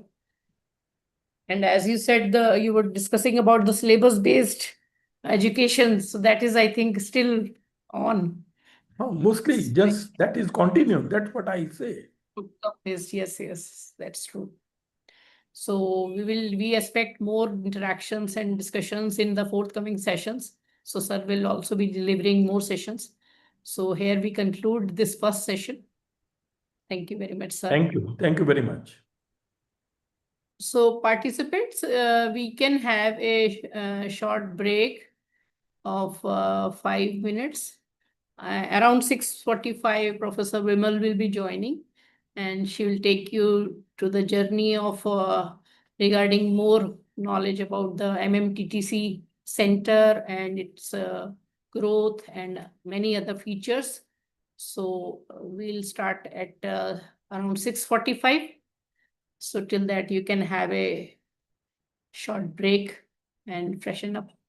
So let's meet at 6:45 again, right? Meanwhile, feedback form has been there, has been pasted in the chat box. So you can feed your feedback. So it's 18:40. So 18:45, around 18:45, we can join again. Thank you.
Good evening, everyone.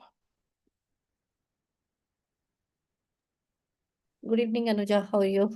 Good evening. Welcome. Yeah, thank you. I think there are 2 minutes, 1 minute if there. Yeah, I will start at 6:45. Good evening, Yeah. Dr. Pani. Yeah.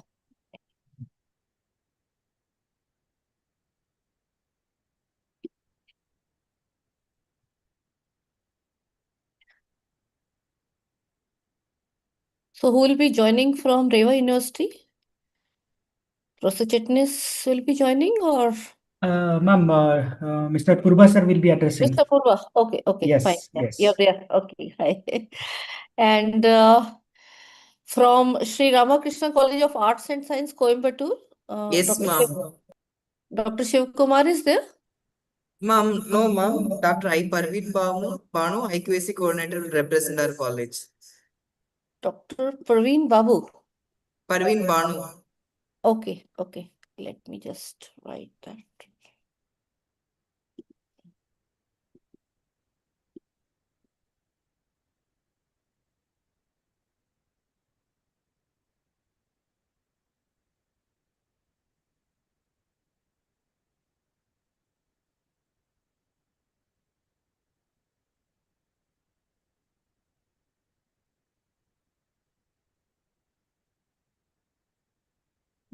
So,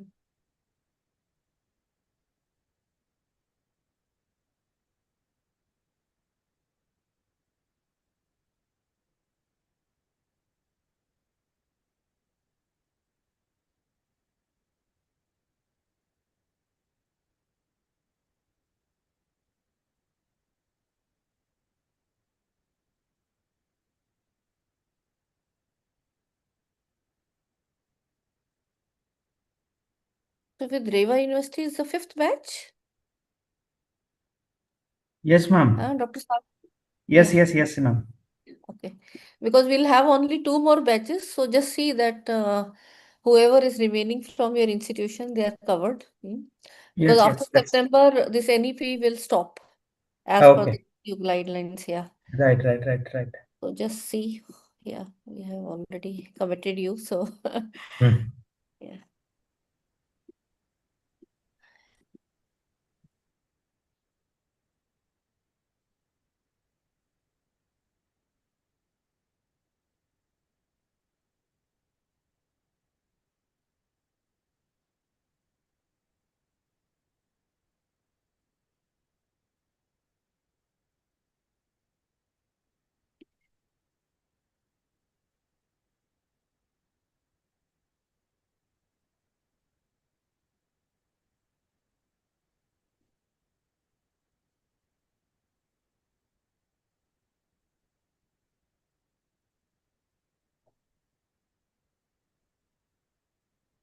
So it's time. I think we should start, Anuja. yes, please. Yeah. And I think I have already told them that you will be taking them you on the journey of this introduction, and so later we'll formally introduce you as a No speaker. issue. No, that's not. Just write in the husband group also that we have started.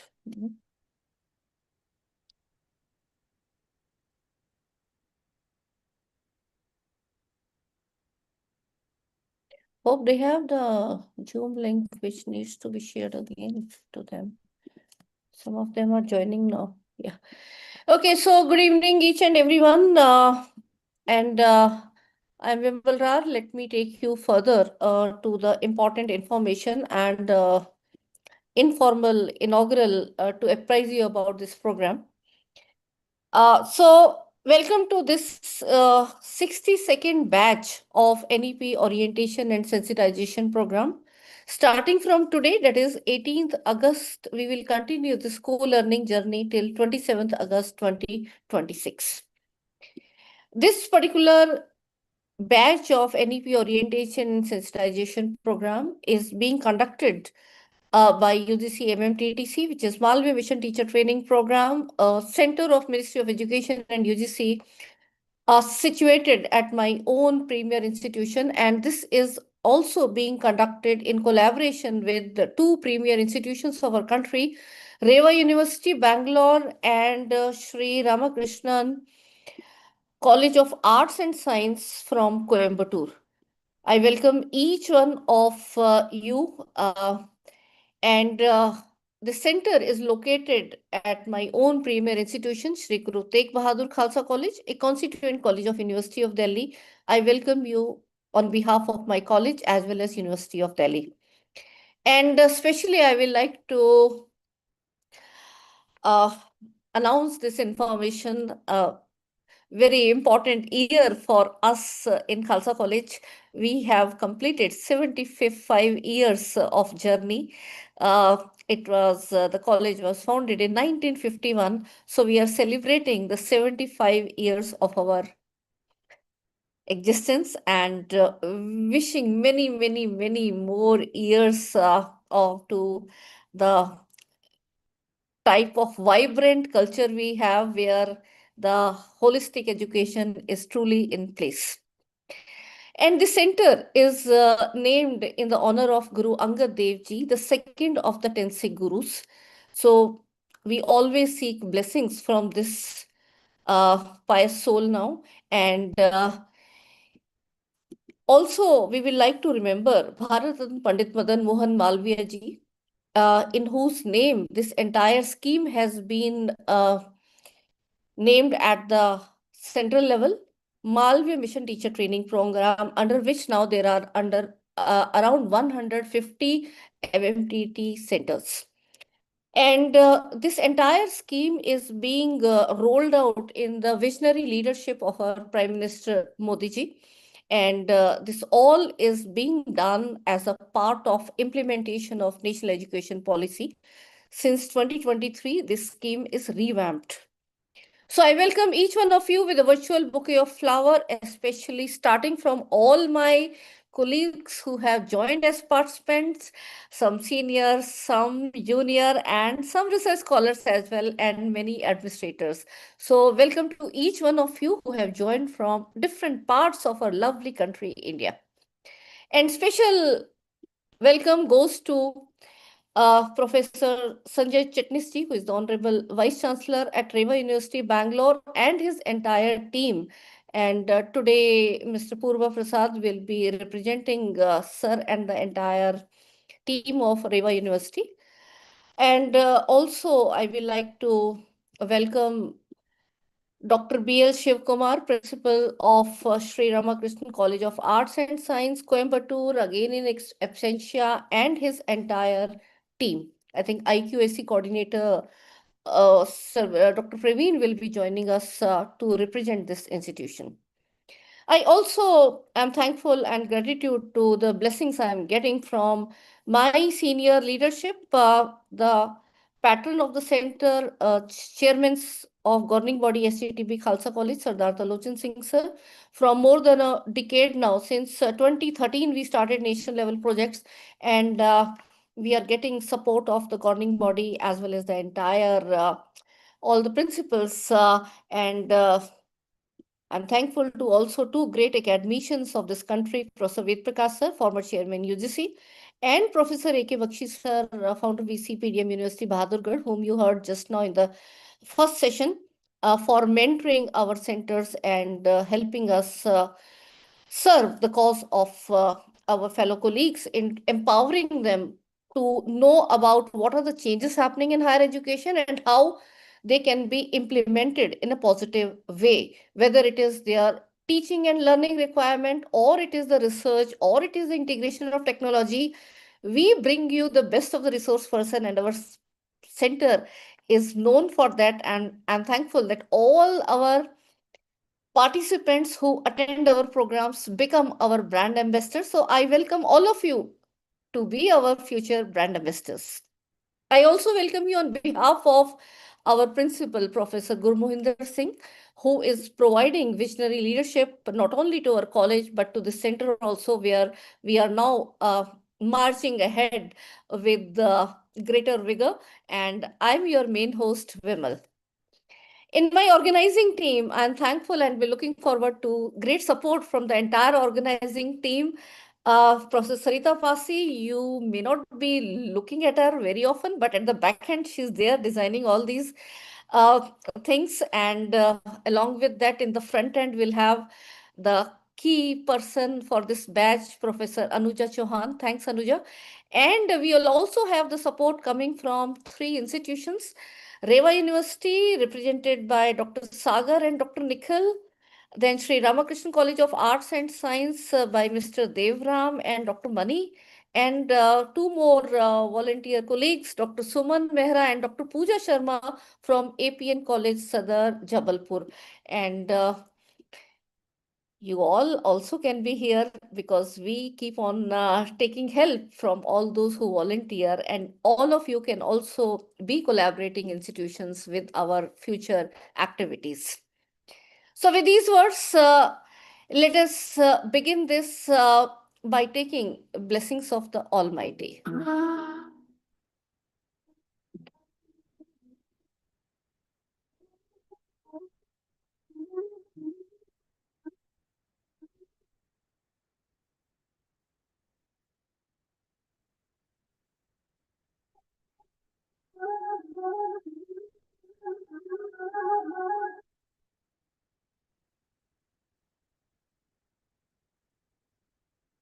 We have a compact but state-of-art center in terms of preparing our fellow colleagues in their capacity building in a lifelong learning manner.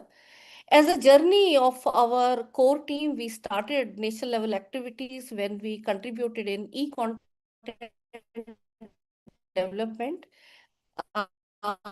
And then we created the Center for E-Learning, our own studio and the technical team rather than, this is the model now being replicated by various institutions across the country where teachers should be provided their own facilities in the institutions for video recording, editing, etc. And I'm happy to share that we have contributed for 89 courses in EPG Pathshala project for these 6 subjects. And all the content is available on inflipnet.ac.in, which you should use for the flipped classroom model, which we'll be advocating in our program as well. We also have developed more than 50 MOOCs for the SWAM platform, out of which 42 MOOCs we have developed under the EPG Pathshala, and that is the single largest contribution by our center at the national level, when 63 PG level MOOCs were rolled out by UGC. Out of 63, 42 is our contribution. From 2016, when our center was inaugurated by Smriti Jubin Irani ji, till March 2020, we were doing hands-on programs only, preparing the teachers into technology, but there were few takers, although again, at that time, we were in front as compared to other centers, but the number exponentially grew when we had online programs. And that journey we started in April 2020. It was double the child, where in 2020, when National Education Policy was also coming, the guidelines for these training centers were being revamped, and it took time till 2023 to cover up. And till that time, ministry told us that you do training programs in self-sustainable mode.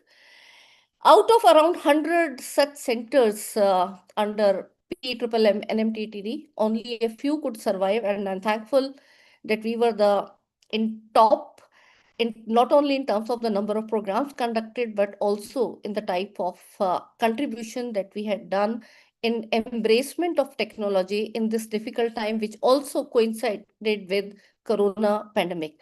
So April 2020 to April 23, we conducted these online events and evolved the way how they can be done in an effective way. And then 2023 September, where funding we got only in almost February 2024. Since then, we are conducting these programs, as well as we are also having over and above programs. And I'm happy to share that we have crossed 1,25,000 figure. So now we are called as UGC Malve Mission Teacher Training Center and also GAD-MMTTC. GAD comes from Guru Angad Dev Ji. So how the composition goes for UGC-MM, there are 2 types of centers as of now. After September, there will be 3 types, which you'll come to know as the final document come in place. So there are UGC HRDCs prior to UGC-MMTTC. They are also renamed as this. And there are PMMTTC centers. So out of around 100 centers, 45 centers were selected, and 67 of UGC HRDCs. In the very initial, there were 112 centers which were identified as Malve Mission Teacher Training Center.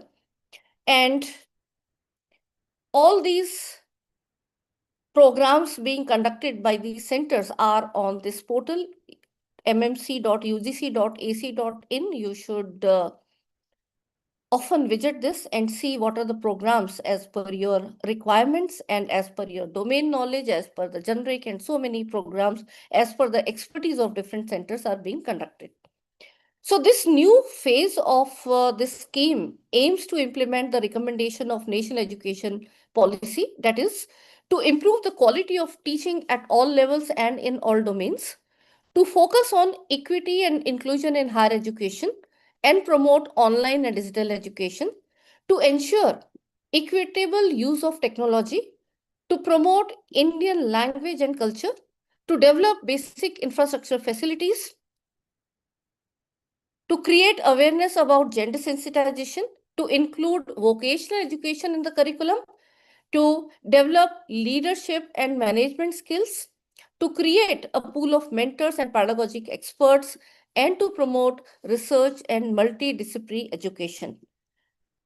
So the vision of this new phase is to build competencies in faculty for better teaching, learning, and research by exposing them to Indian values, updating knowledge and skills, and aligning teaching, learning, and research with the needs of the society and NEP 2020. So all the programs are aligned towards this vision. So we not only conduct these national education policy orientation and sensitization program, which is a 8 days program with spreaded over 2 weeks. And unlike other centers, we conduct in evening time so that it is convenient for all of our colleagues. We are also stretching ourselves a lot. We request other colleagues also stretch. So without disturbing their other professional commitment, we are trying to spread this awareness. We also conduct faculty induction program in both online and offline mode. We also conduct refresher courses, which are 2 weeks program, and FDPs, which are 1 week program. But after September 2020, the faculty induction program and refresher courses will be only in offline mode because of not good report coming from many online participants, they are not very active. So please requesting only FDPs are left, whichever online program you are joining, please attend it in a very active manner, otherwise the system changes. So the online medium is very beneficial. Without taking duty leave, without moving out from your comfort zone of your home, you can learn so much thing. So I was in the committee, and for FDPs especially, we took that yes, faculty induction program and refresher will be offline, but then FDPs, where so many themes for regular updation, we should be doing it as a lifelong learning process. And I'm happy to share that in this new scheme in both financial year 24-25 and 25-26, our center is the leading center. It is the only good rated UGC center out of erstwhile PMMM NMTT centers. Fine. So there are 2 types of centers out of the PMMM, and let me clarify, this is the only good rated center. And our visibility, the participation from different states of our country is there. It is not that we are in India, we are in Delhi, so only Delhi participant. No, rather our strength is out of the Delhi participants, and I'm thankful to each one of the collaborating institutions and all the colleagues from different parts of the country to be with us and take it to their colleagues also, because unless or until every classroom knows how the change has to be done, the change will not be possible.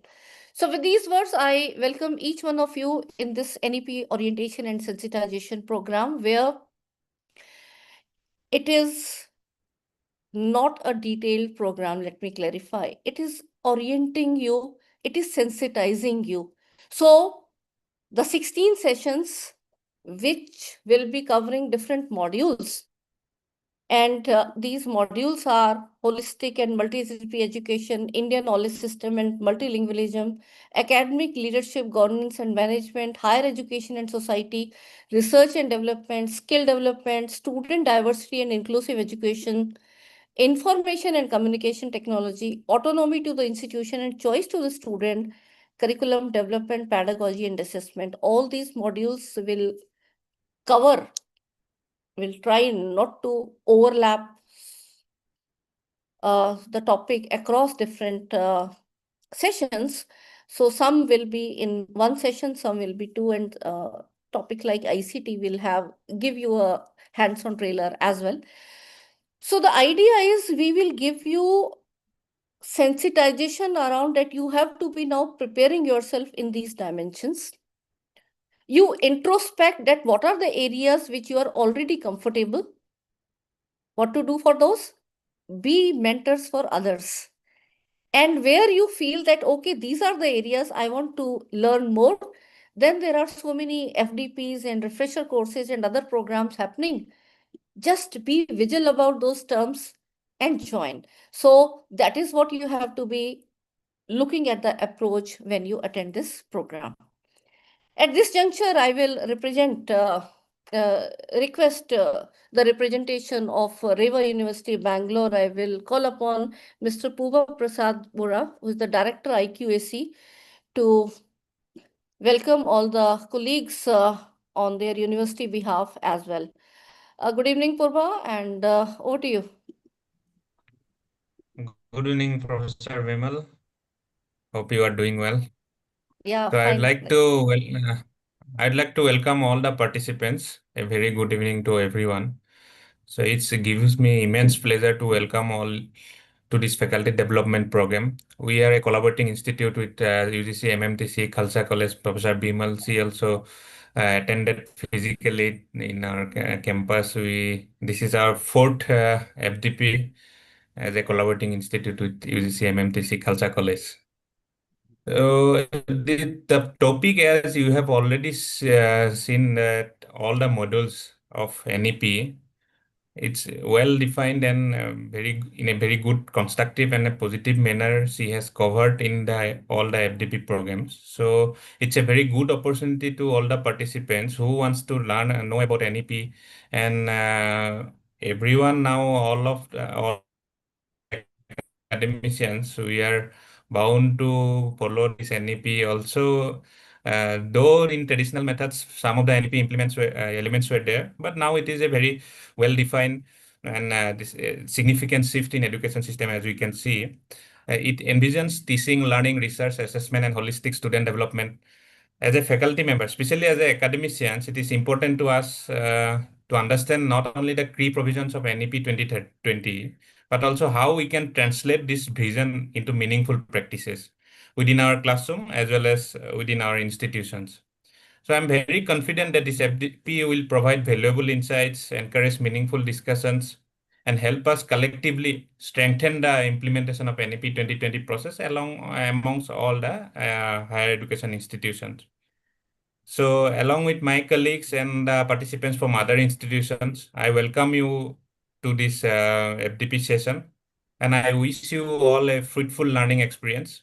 And as Madam told, you earned the knowledge, then you share the knowledge and disseminate the knowledge amongst your colleagues. So the orientation and sensitization program will be more beneficial to other stakeholders as well. So thank you, Madam. Best wishes to all the participants. Do attend all the sessions and take the certificate. It will help you in your profile also. So best of luck, all of you.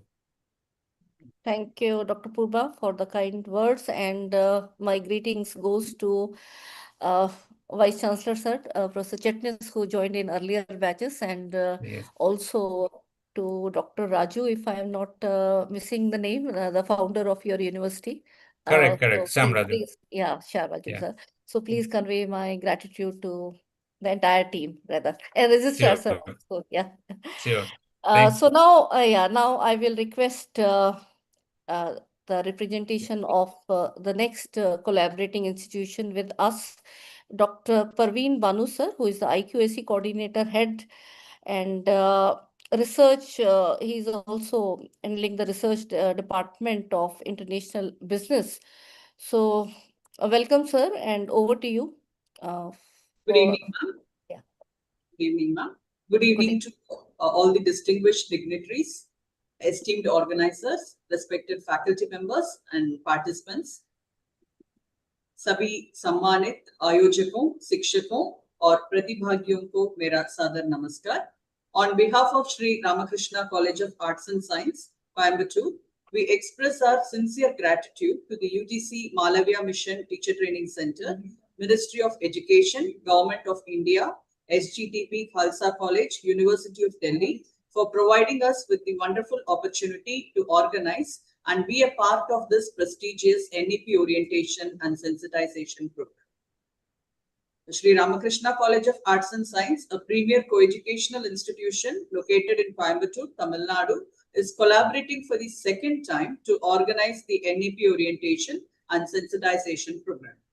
We extend our heartfelt appreciation to Professor Vimal Ra, Director, UGC-MMTTC, SGTP Khalsa College, University of Delhi, whose constant guidance, encouragement, and support has made this valuable collaboration possible. Ma'am, at this moment, on behalf of our management, principal, and faculty team, we congratulate your institution on the 75th year celebration. Congratulations, ma'am. And we are honored to present our institution and share our journey of academic excellence with you all today. So I take this opportunity to thank our principal, Dr. B.L. Shivakumar, for providing me an opportunity to present the college. Sri Ramakrishna College of Arts and Science was established in 1987. The college received 2F and 12B recognition in 1998 and was awarded autonomous status in 2004. We have secured 76th rank in NIRF, and this is our 5th consecutive year to be in the top 100.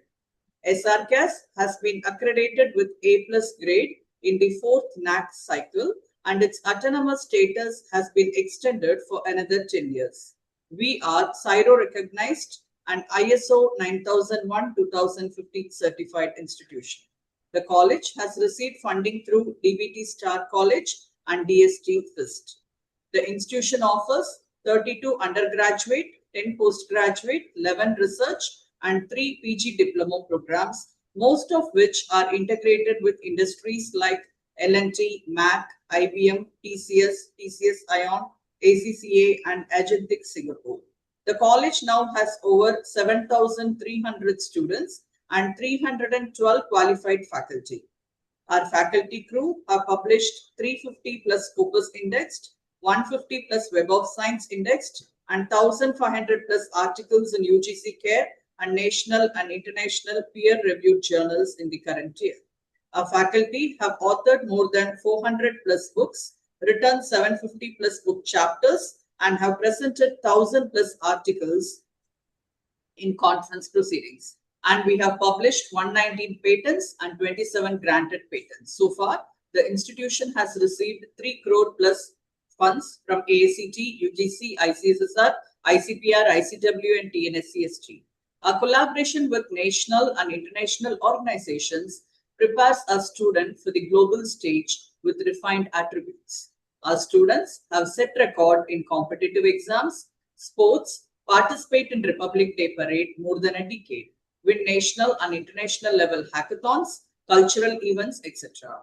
Driven by a legacy of excellence and a commitment to quality, research, innovation, and industry relevance, Sri Ramakrishna College of Arts and Science continues to empower learners, foster meaningful collaborations, and shape future-ready graduates. आइए हम सभी मिलकर इस ज्ञानवर्धक सत्र को आगे बढ़ाएं, नए विचारों को जानें और उनसे प्रेरणा प्राप्त करें। धन्यवाद।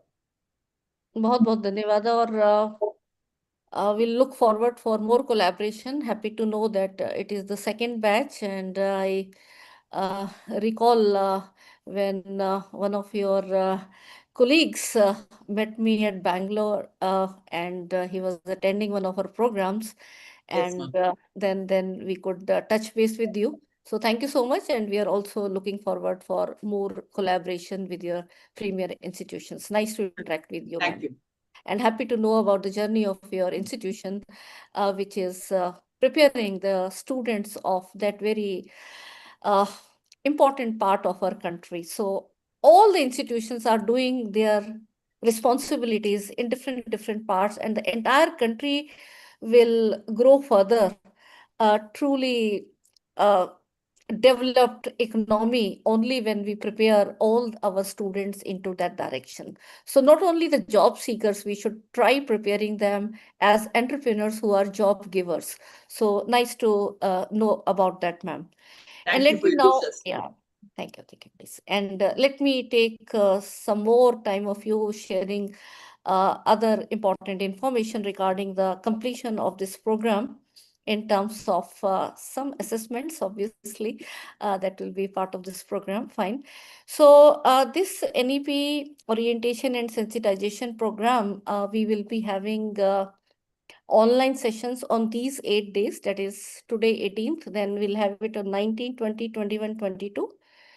23rd is Sunday, so we'll keep it off. 24th we'll meet again, 25th we'll meet, and 26th we are having Eid. But if it gets shifted, we'll like to shift that also accordingly, fine. And 27th August. So we'll keep you updated because that's a holiday which is slightly dependent upon other factors. It's not a fixed one. So we will like to honor that so that our colleagues who want to take part in that festivity should be given opportunity. Fine. So we will be doing it in that spirit. The quizzes will be conducted from 10 a.m. till 11 p.m. It will be on your own flexible time. The entire day, 30th August, which happens to be Sunday, you can attempt the quiz as per your convenient time. So there will be 2 quizzes, and apart from that, there will be attendance and participation also given certain marks. Overall 100, and out of which 50 is the qualifying marks. You have to join your these live sessions with your videos on. Please, I cannot see many videos on. My team will be taking screenshots and the attendance will be automatically recorded on Zoom. So unlike other centers, you don't have to just write the name and write the institution and log out. No, that's not the way. Every second, even if there are minute internet fluctuation, from admin point of view, we are able to take out the Zoom attendance. But please rename yourself. Sometimes you join with some other mobile name. Please rename yourself. There are 3 dots on the right side of your login window, fine, where you can rename yourself, and please rename, otherwise your attendance will not be registered. And there will not be any grades which will be mentioned on this certificate. This I have already told you. And please log in 5 minutes before the start of the session. These are the 2 quizzes breakdown. It doesn't matter so much because both the quizzes will be on the same day. And there will be session-wise feedback. So for every session, there will be a feedback. There will be 16 feedbacks, which will not be given in your WhatsApp group, but they will be given only in the Zoom chat. So be active. Only those who are attending will be able to take these feedback forms, and 3 takeaways are there that you have to fill up. There will be also one overall feedback form, and that is where we will be looking forward to your inputs on what all FDPs, what all titles you will like to learn more. So they help us design our other programs, and you can also volunteer to be part of our team, and we'll see how in future programs we will try to take your help. So we will not give any certificate of participation if all these 3 are not met. So don't be in the impression I will attempt the 2 quizzes and attendance is not important. We'll look at all the 3. If you do 1 quiz and fully attend and you say, okay, I'll get 50, that also will not work. So be regular in attendance as well as attempt both the quizzes for successful completion of this. This is how the certificate will look like. And more than certificate, it is the learning which I'm thankful to all the resource persons who will be helping us take this session further. And you should be also in the WhatsApp group. The link for the WhatsApp group was sent in your confirmation mail. And if you have just attended, joined through any other way, but this is the WhatsApp group and it should have come from a proper way. If it is you have taken Zoom, but you have not registered on the portal, then also we will not be able to complete the certification. So please look into these requirements and then we will be able to take you to the completion. And before I hand it over to Anuja, there are some disclaimers which I will like to do on center behalf. All participants as well as speakers, including me, are expected to use respectful, inclusive, and sensitive language and to refrain from any remarks, expressions, or conduct that may be offensive, discriminatory, derogatory, or harmful to any individual or community. So all participants are requested to uphold the dignity and sentiments of others. Regarding the copyrights, the copyright of all the sessions is of respective speakers, and without a prior written consent of the respective speaker, you are not allowed to use or upload or stream his or her video in partial or fully, or screenshots or publish in any form. So this is something that ethically we all should be keeping in mind. And now I think let's begin the second session as well, and over to Anuja for taking it further. Yeah, coming to second part of the session today. So second session, let me share my screen also.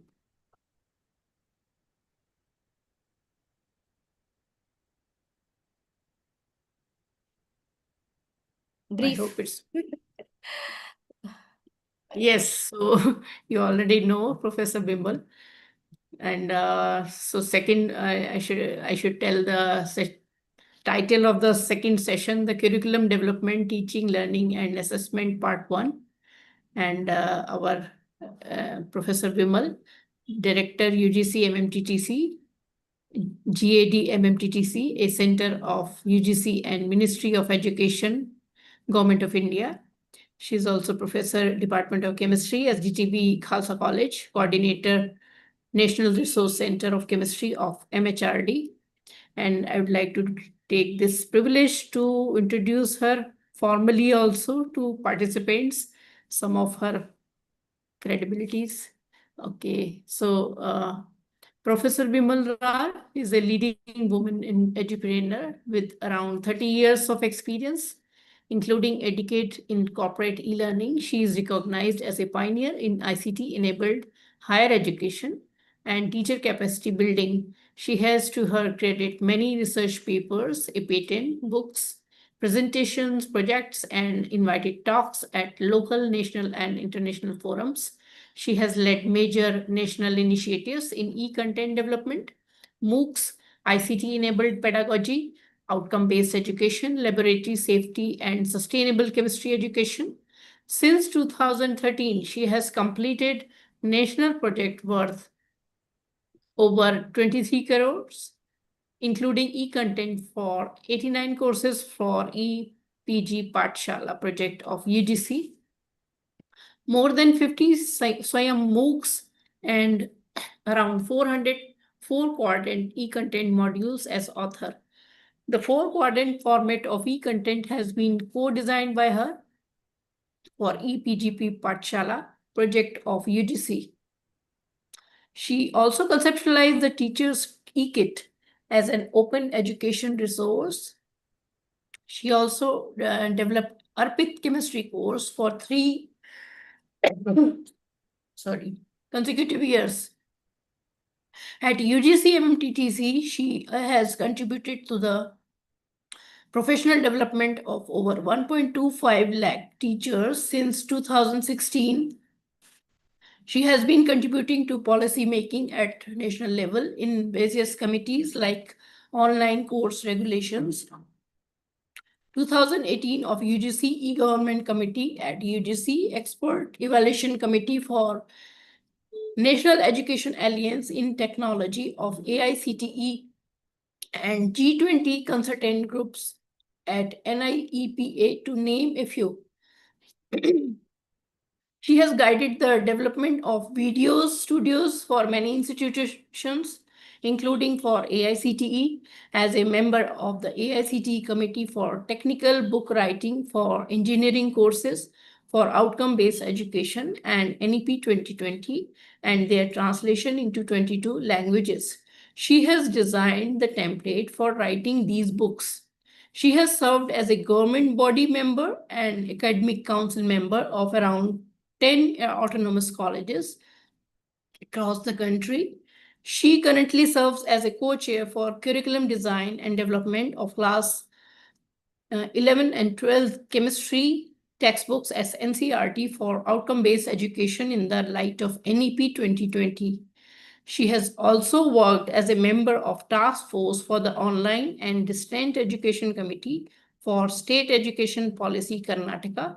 She was a member of Expert Committee of Malviya Mission Teacher Training Program, When the scheme was launched in 2023, she has been again selected as one of the 2 directors of UGC-MMTTC Best Performing Centers as a member of MMTTP committee by the Ministry of Education to review, monitor, and formulate the guidelines for all MMTTCs for the next 5-year plan 2026 to 2030. Professor R has been conferred with various awards like INSA Best Teacher Award 2020, Edupreneur Award by Minister of Education, Bahrain Delhi Ratan Award, Edupreneur Innovator Award, among others. She has been felicitated by Union Ministers Srimati Smriti Jubin Irani for her outstanding contribution to large-scale teacher training. Her MOOCs have also been recognized among the 3 best MOOCs from India by the Australian Government Department of Higher Education and Training. So we have a privilege to have this session 2 by Professor Ra. So I welcome her. Thank for, you so much, dear session. Anuja. Yeah, thank you. Please take over. Thank you. Uh, So what I'm going to do, I'll take 3 sessions with you and focus on curriculum development, pedagogy, and assessment. And in between, I will also try to weave in the e-content part, how it is important and empowering us in the blended learning environment. So let me just share my screen and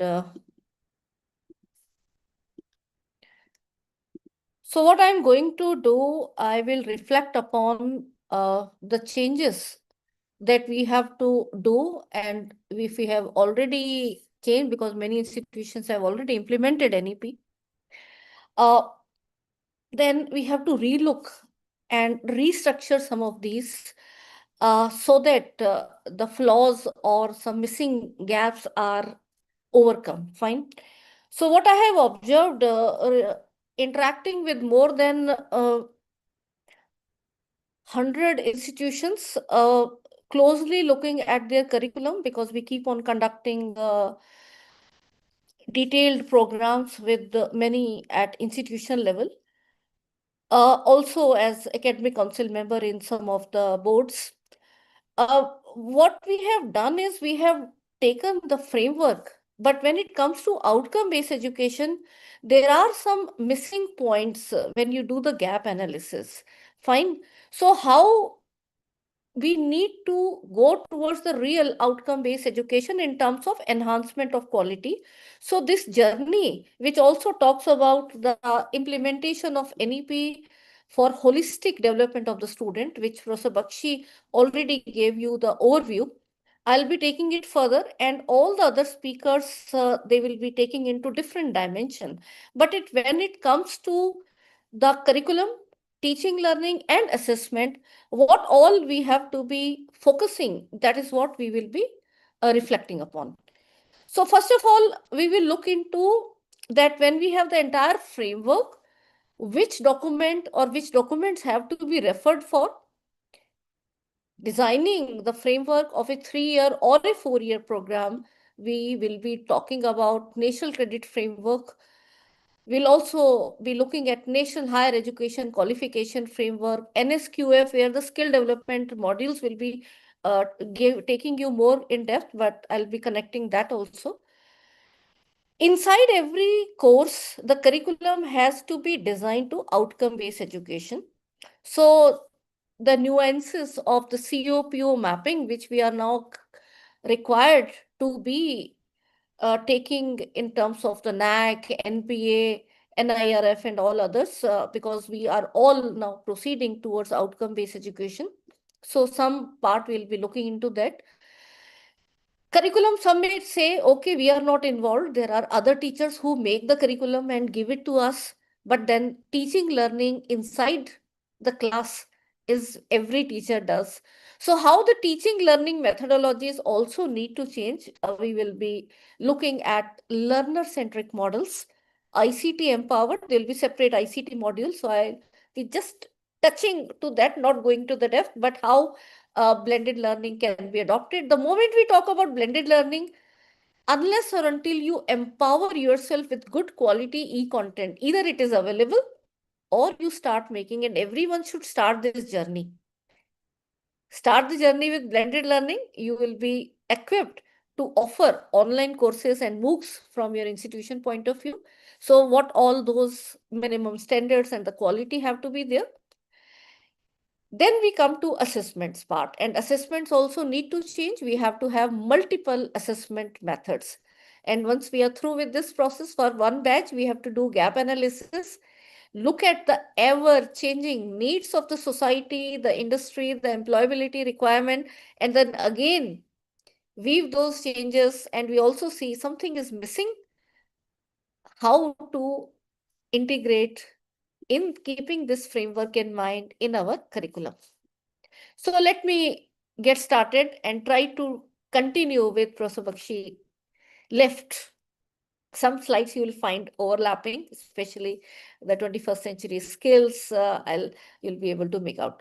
So education serves its purpose only when it meets the changing needs of the society. And the changes are so very evident, which are reflected in these two visuals on the screen. When we were students, we never had these computers, these mobile phones. And now these are becoming integral part of the learning journey as well.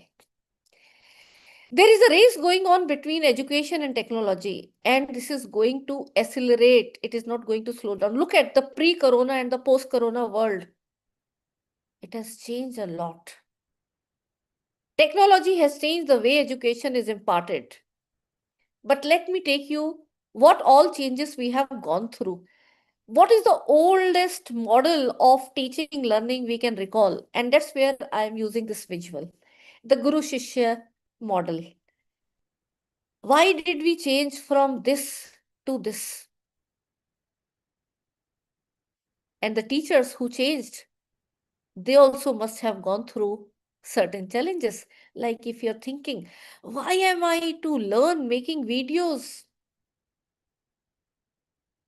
Look here, what were these gurus writing on? Were they writing on Word doc?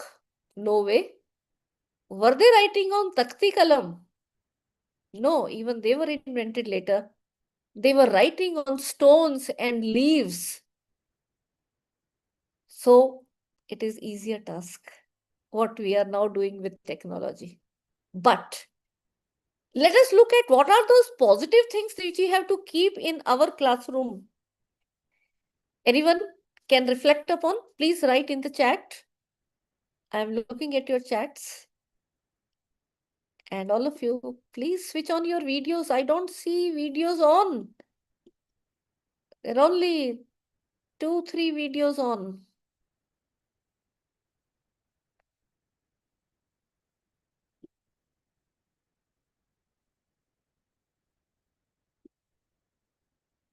Please put on your videos. The speaker also needs motivation that there are people around.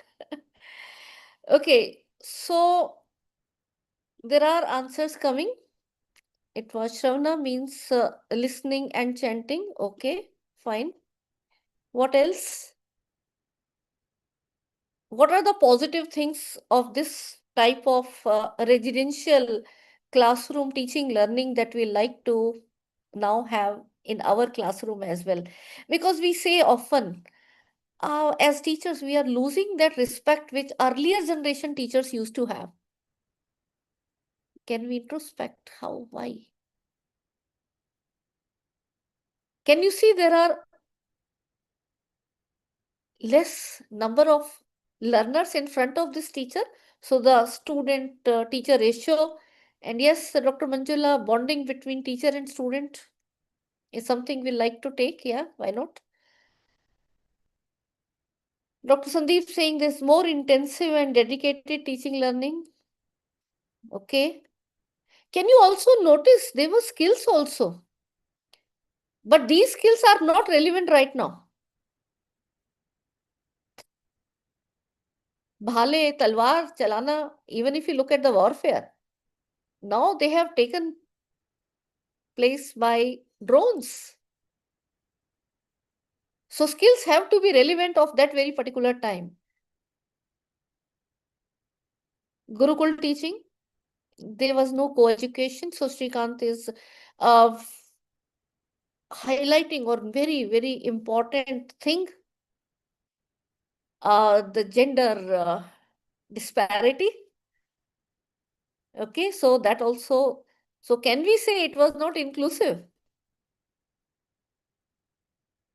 Now we are looking at some negative. See, any changes happen, we always try to change for the better. We'll not try to change for something going back, which is not good. So what was the negative point in this which we tried to improve?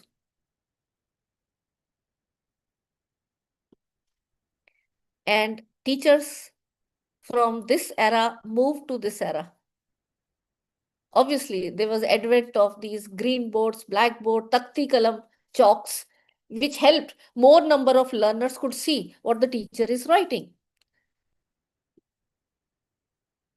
This was more residential, and I will bring your attention to stories like Eklavya.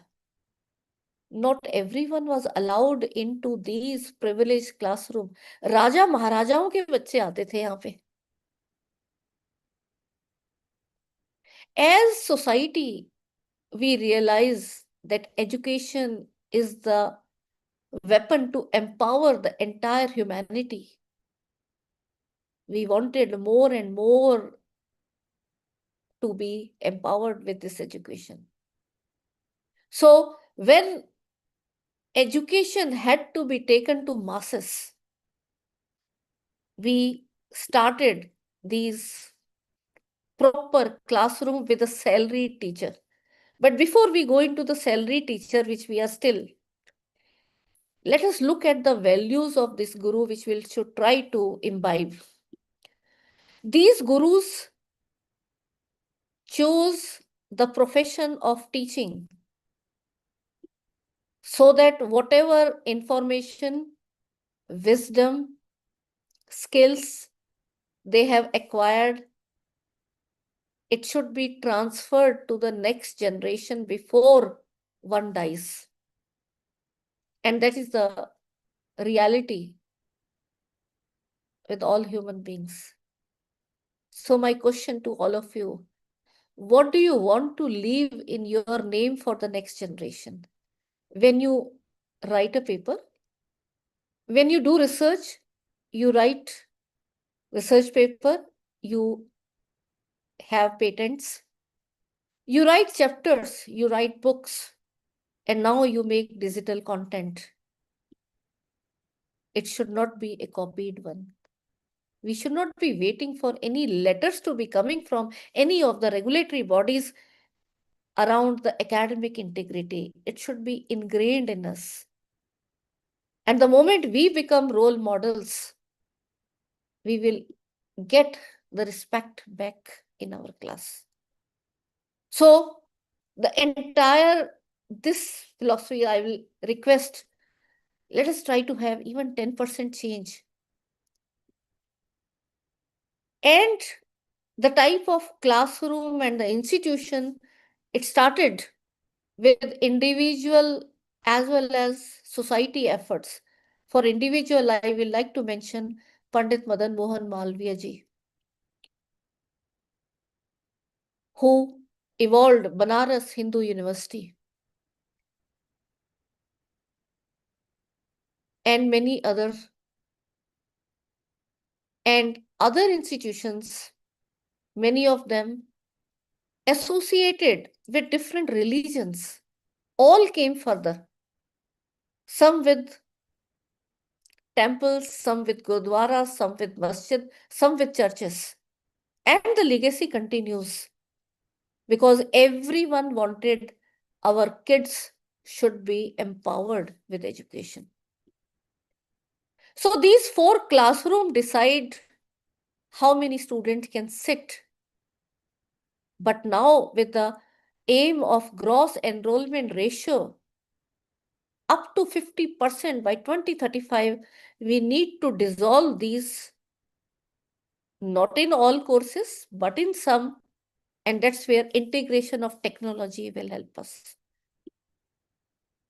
As teachers, we started adopting technology, started using when we had the overhead projectors, LCD projectors, PowerPoints. So almost 2 decades back, from that, I have been training teachers into technology. But there were few takers before 2020. Many thought we will just retire. Why do we have to learn these tools? I'm good in my class. And Corona pandemic left no alternative. Either you learn it or you leave it. And we all learned. And this connection of learning in this mode, the technology were there 3 decades back, but we never were able to connect this way. So the major change and the silver lining in the dark cloud of coronavirus pandemic is education system went a notch higher in terms of embracement of technology. But now we are back, there's no corona, and we wish it should never come back, nothing of this sort. But we are going back to this. Some are at this stage, but where do we have to prepare is this classroom. Is this the future of classroom teaching? How many of you have a robot in your class? Do you have a robot in your class? Reply yes or no.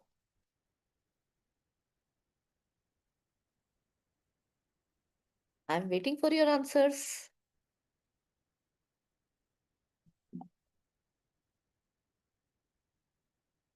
Okay, my question changes. Do you want to have robot in your class? Yes or no?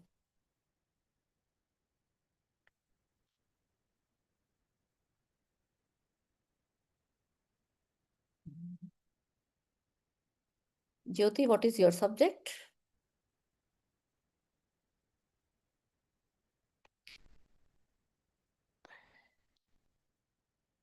Okay, let me now show you the reality. How many of you use AI tools? Do you use AI tools?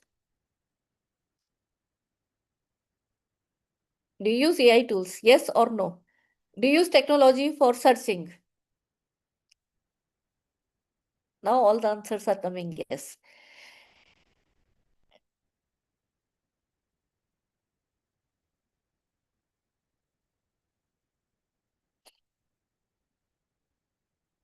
So this humanoid robot, as in this visual, may not be around you. But the capability of this is what?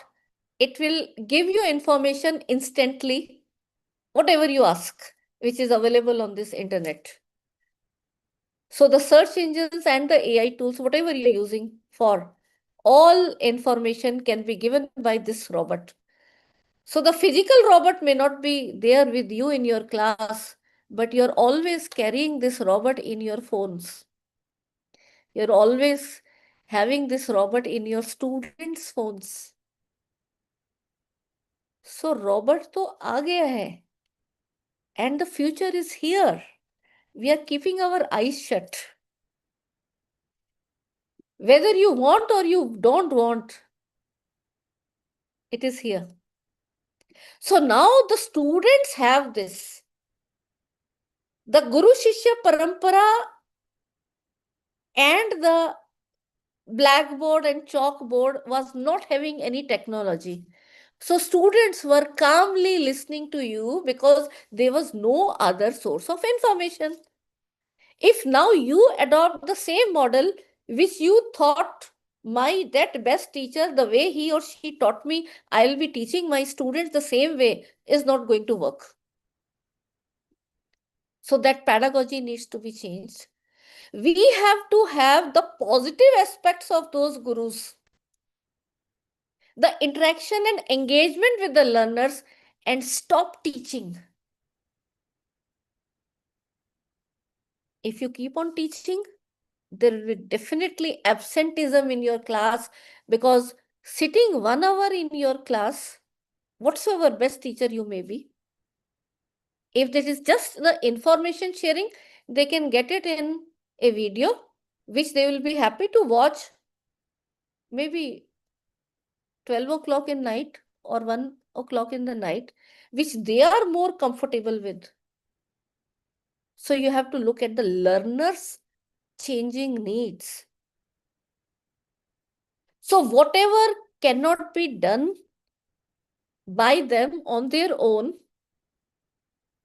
we have to identify that, take it as a base, and prepare them in higher order thinking skill, which is missing to a great extent in our teaching learning system. And that's why this hue and cry that the students are having degrees, but they are not employable. And all that has to be done keeping the goals of education in mind, preparing them into competent professional, but that's not all. Also to make them as responsible Indian citizen and good human being, which somehow the second and third part we have left somewhere unintentionally, but now intentionally they have to be weaved into curriculum.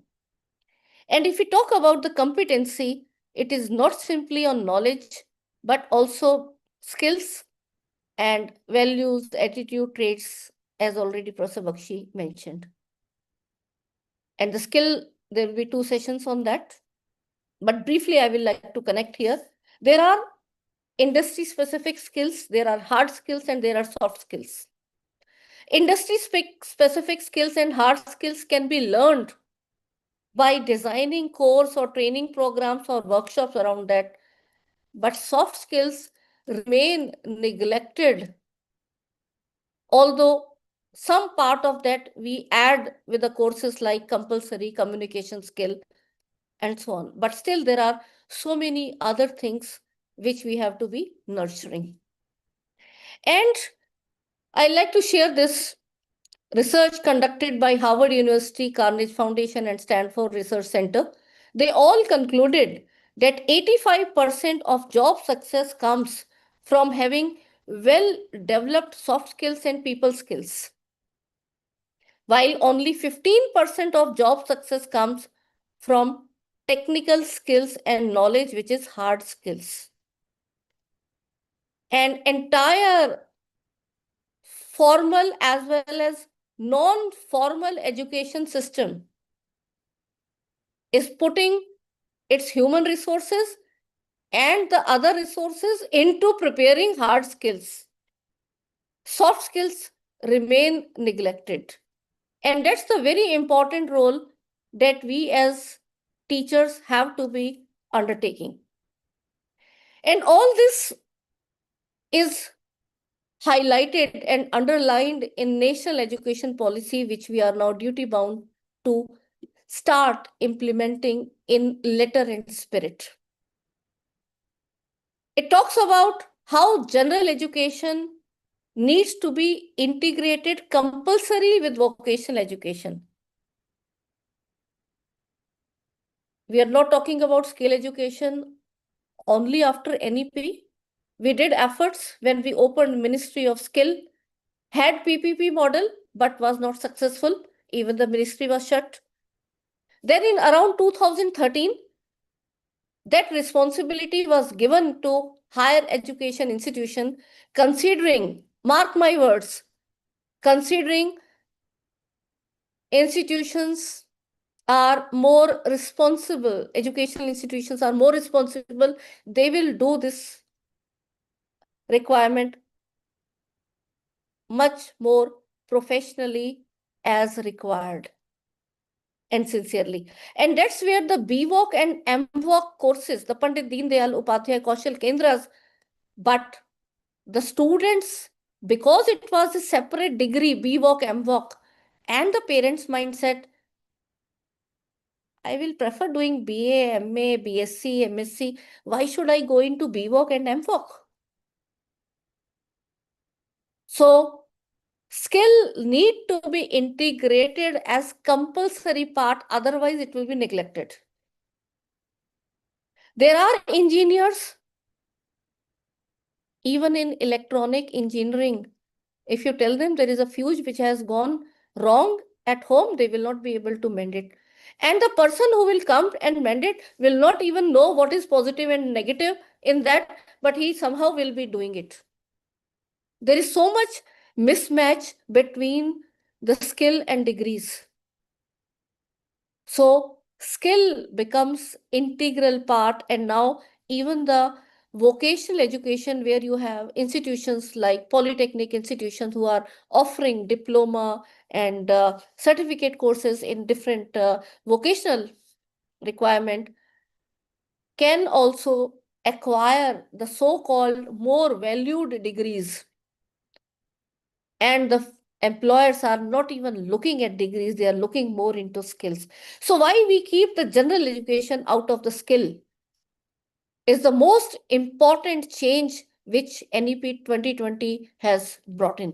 So now you look at why I am bringing this is, in the pre-NEP curricula, we were only teaching our all students their subjects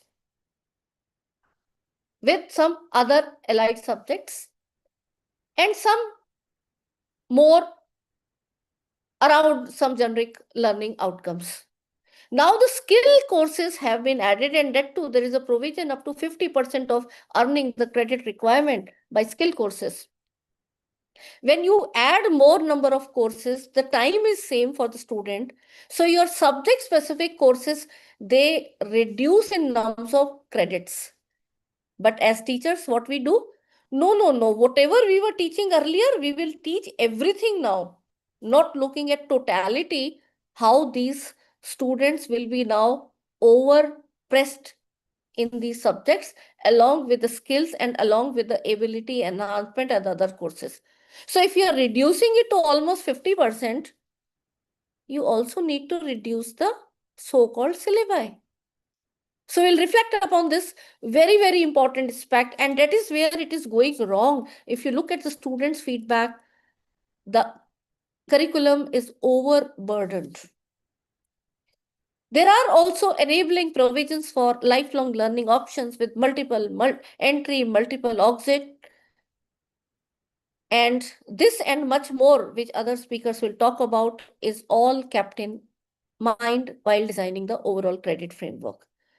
So this is our country's educational framework, which we were lacking before 2020.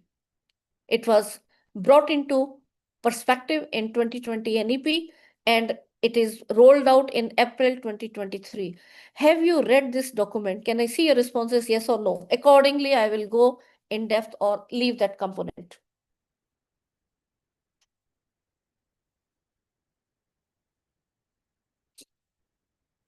Have you read this document, NCRF?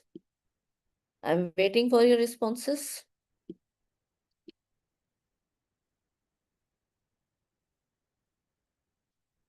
Dr. Hemlata, you have raised your hand. You want to say something?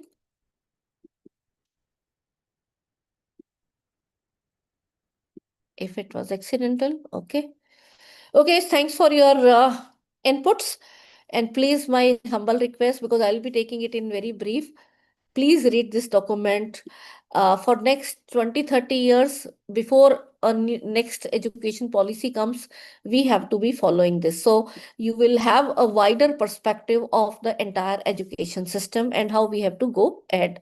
And this particular document has been prepared by all the three verticals of formal education system: school education, higher education, and vocational education and training. So you see, is the report of high-level committee members comprising from all of these, including the Ministry of Education as well as Ministry of Skill Development and Entrepreneurship. But higher education, school education, they all know want to go into now more details on implementation. So there are 3 sub-documents. And the sub-document which talks about higher education is called as National Higher Education Qualification Framework, NHEQF. And here both the technical as well as non-technical courses will come. That is UGC, AICT and other related bodies all came together and prepared this document through the committee. These documents, they talk about imaginative and need-based curricular structures, where creative combination of subjects and disciplines have to be looked up. And this particular part of holistic and multicultural competence and all, I have requested multidisciplinary education, the designer of NEP as secretary of that committee, Professor Shakila Shamshu ma'am. She'll be meeting to you, I think 24th or 25th. So you will be able to take this part in detail. But then there is a uniform credit which has been evolved. Credit is not a new term. We embraced when we had choice-based credit system started. Before that, my senior colleagues will recall we were focusing on annual mode. Fine. So when we started the semester system, we had choice-based credit system, and we also brought about some changes like environmental education being compulsory, the language component getting highlighted, the communication skill, but then the NEP takes it further. So now the credits is the uniform unit and there have to be 2 semesters. I was actually surprised to interact with a couple of institutions that many institutions were having 3 semesters also. So not that it has to be uniformity, because otherwise the multiple entry, multiple exit provision will not be possible. So henceforth, all those institutions who are applying and integrating this policy in their courses and programs have to have 2 semesters, and the earning of marks will be all recognized through a similar unit, which is credit.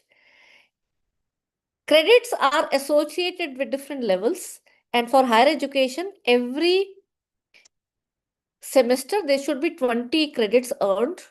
Every level which corresponds to year at higher education, there have to be 40 credits, which are minimum.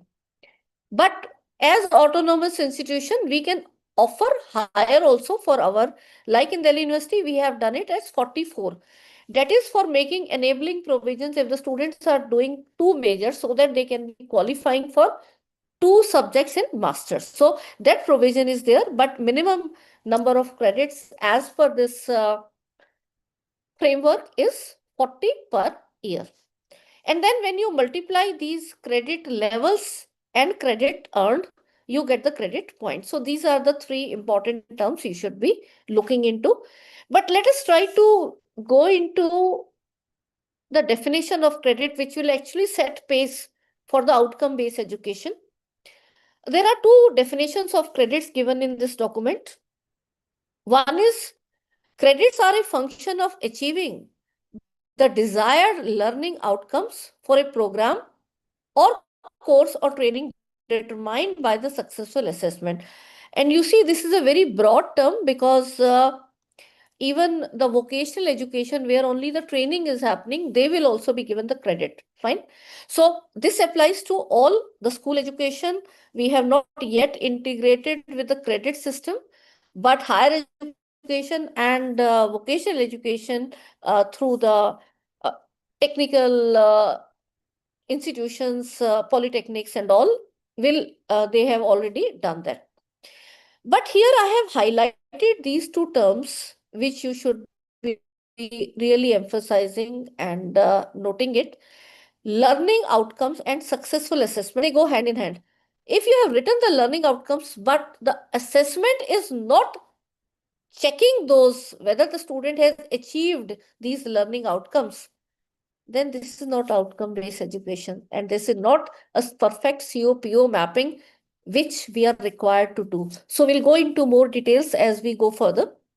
The other definition of credit is that credit is recognition that a learner has completed a prior course of learning corresponding to a qualification at given level. So I have told you already the levels.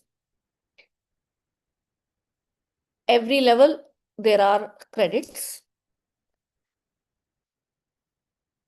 This 40 credits minimum, if a student is passing out from one institution for a particular level and trying to take entry into another institution, then this credit will be helping the other institution. Yes, the student has passed the 4.5 level and now we can give him or her entry into the 5th level. So the multiple entry, multiple exit option also becomes now broadly without going into the detail. But obviously, as institution, you cannot say that the student has come from commerce studying paper and now I'll be it cannot be just possible that the student is given in a BSc chemistry further part. So the requirement of those will there, but otherwise broadly it is in terms of the credit framework. Fine. So these are the different levels, right from school education where class 5th has been fixed at level 1. UG, we have these 4 years into these 4.5, 5, 5.5 and 6 level, then PG this and other levels. Okay. So every year there have to be minimum 40 credits to be earned, or as the corresponding institution decide. The institution cannot decide less than 40. Fine. That is something that we have to keep in mind. National scale qualification framework, again, this will be dealt in detail, was having 10 levels prior to NEP.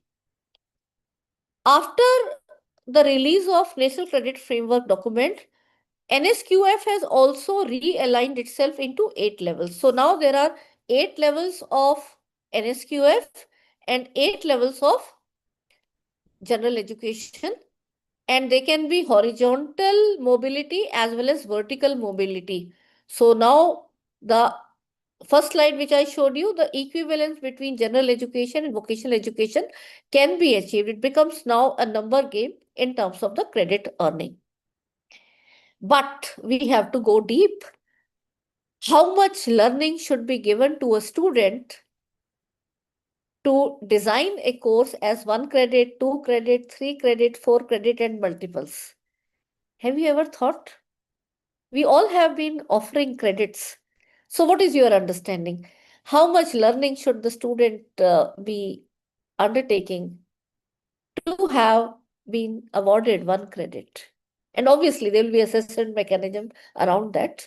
But what should be the quantum of the curriculum put up?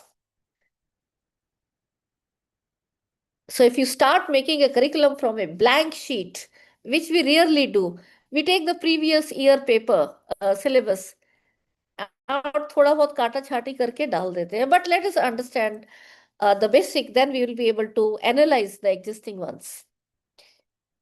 Yes, how many hours? Let me give you a hint. How many hours of learning on an average? Because some will be fast learners, some will be slow learners, obviously. How much learning hours should be equal to 1 credit? So Dr. Bhuvneshwari has already given some answer, 15. Do you all agree with that, or you just reflect upon? Now we are getting variety of answers.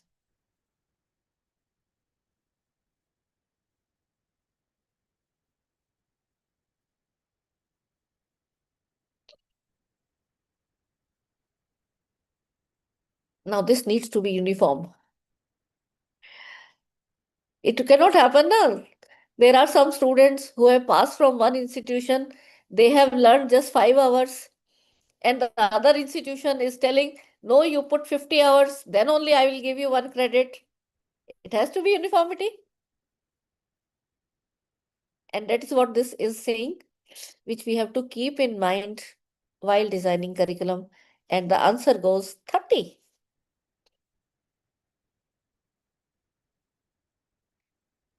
And I could not get any 30 here. Let's see how. No, Sandram, it's not 8 hours. It's not 12 to 13. Those who are giving 15, somewhere it is close, but for certain papers. So for general education credit, this is a screenshot I have taken from National Credit Framework document.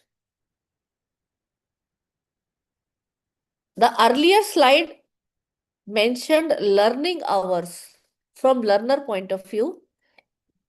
Now I am talking about the institutional teaching hours. There's a difference. So if it is a theory course, what will we do?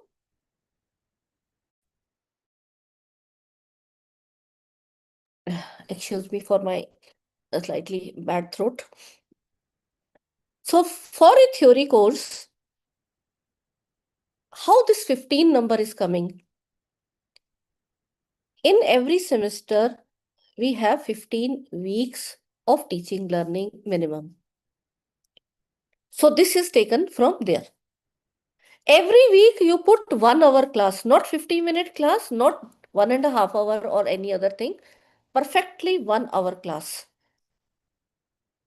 Automatically you will have 15 hours.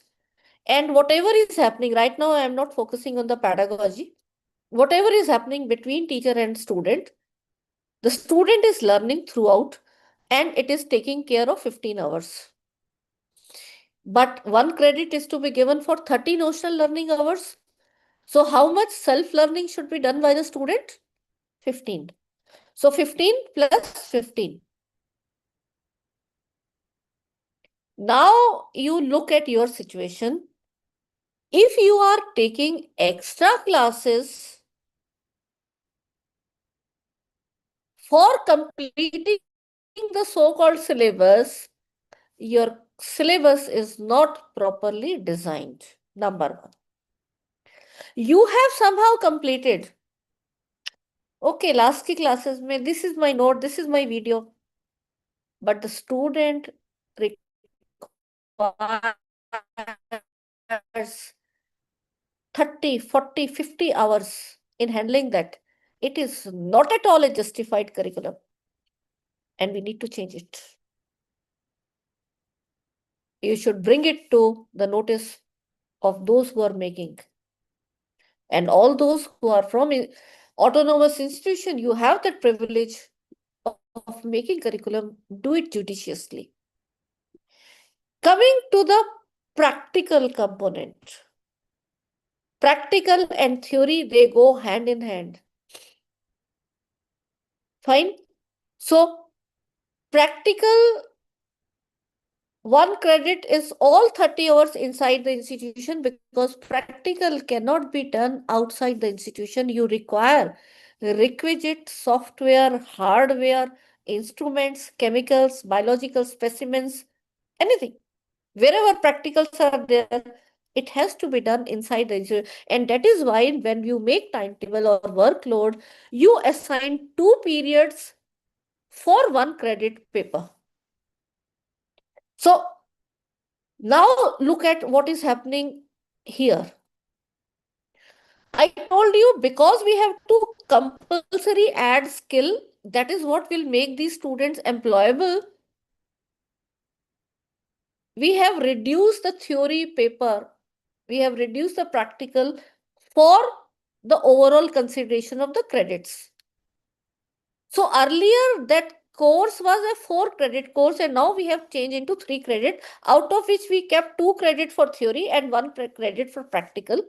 Earlier the practical were of 2 credits. So the same experiment which took 4 hours to be completed is shrunk in 2 hours. Is the framework wrong? Definitely not. If you think that practical needs to be there, you should have kept the credits of practical as 2, not reduced to 1, number 1. And if you feel that no, theory we want to do more, practical is 1, then you have to examine each and every practical experiment. Is it doable in these many number of hours? Then change the experiments. And the practical and theory should go hand in hand, where there is again so much mismatch that half of the time will be teaching the theory inside the practical and the performance part is left. So please relook into this aspect while revisiting your curriculums. And now we also have the experiential learning based courses, where field visits, industrial visits, where they have to observe, they are not even performing. So rather than 30 hours, they have to spend more hours and then get equivalent to 30, which is 1 credit. So here it is put up in this document that 40 to 45 hours. So when you design any of such activities into your framework, or you sign MOAs with some industry, it should not be arbitrarily done that, okay, the student is going to field visit and I'll give him or her 10 credits. It has to be aligned to these broad requirements. I hope it makes some sense to all of you. Now I'm coming to quality. This was quantity. How much learning? If we talk about what should go inside them, till now, before NEP, we were focusing only on the curricular provision, as if our physics, chemistry, math, geography, history, whatnot, is the most important. And we should never be giving marks to our students for sports, music, dance, debates, and co-curricular activities. All of them have to be part of our curriculum. Co-curricular inside the curricular provisions and extracurricular as discrete papers with options, because not every student will be inclined to the same music or to the same sports. And when you recall our own time, we all learned from a system where there were periods like some useful productive work, SUPW. We were wondering, we are only given good, bad, or do again, or best, or excellent. We were never given marks for something, which now if you see pickle making, there are big companies who are making pickles. Embroidery, painting, all these need to come focus and at appropriate level. So I'm talking about now broad, even including school education. So as per this NCRF document, apart from the routine things we have been doing, we have to be adding experiential learning activities. Can a physics curriculum talk about one activity where it is integrated with sports? Like volleyball, when the student is throwing, the player is throwing that ball, which should be the best inclination? Integrate with the subjects. Performing arts, fine arts, music, handicraft, traditional, heritage work, debate, discussion. Debate discussion should not only be the responsibility of a language teacher. I'm not undermining language. But why not a chemistry teacher also puts into some activity where debate discussion can be a part of curricula. Celebration of festivals, self-defense classes, value education classes, career counseling, which we keep as additional periphery clubs. My request, dissolve all clubs and combine them as credit papers. What is happening? Again, I have interacted with many institutions.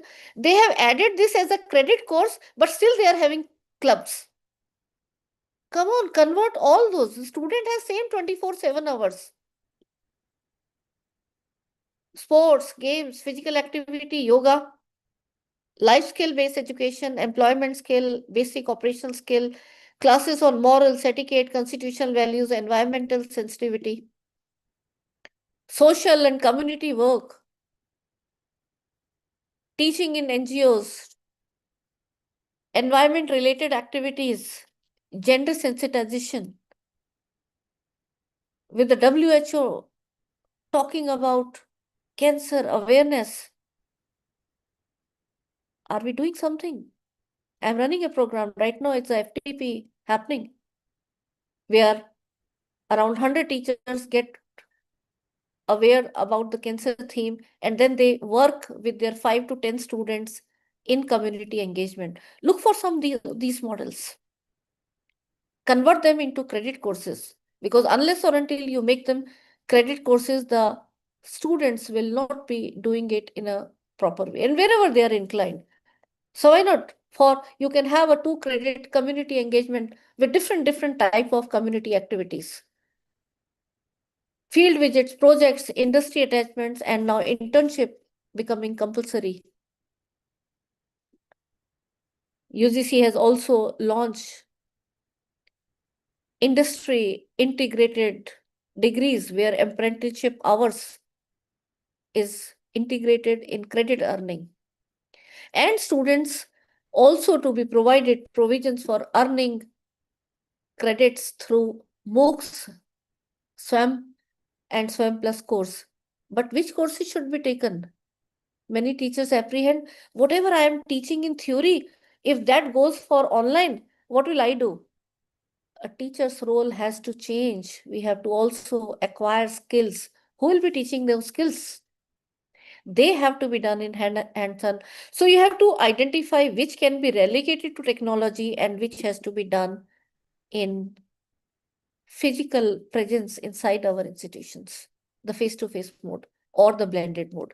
So we are talking about holistic development of student where only academic access is not going to work. We have to integrate our curricula with skill access and experiential learning, with giving them hands-on experience, the real world work life experience, and some small activities which can prepare them into that direction.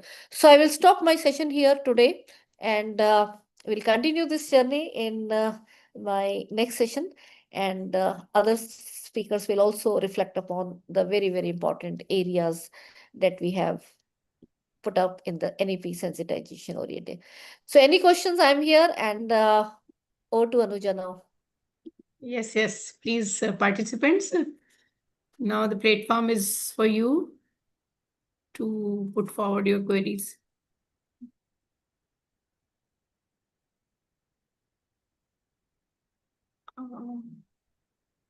You can write in chat box, and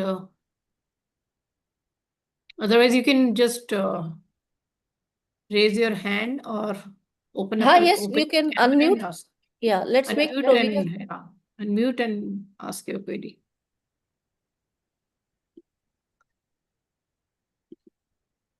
I think this topic itself is so useful, and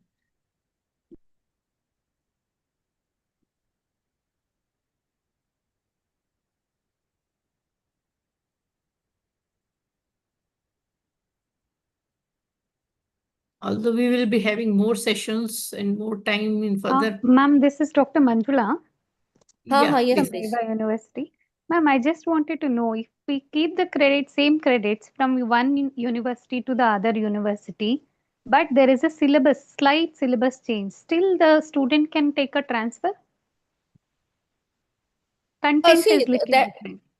See, that is slight up to 30% variation is fine. That can be coped up.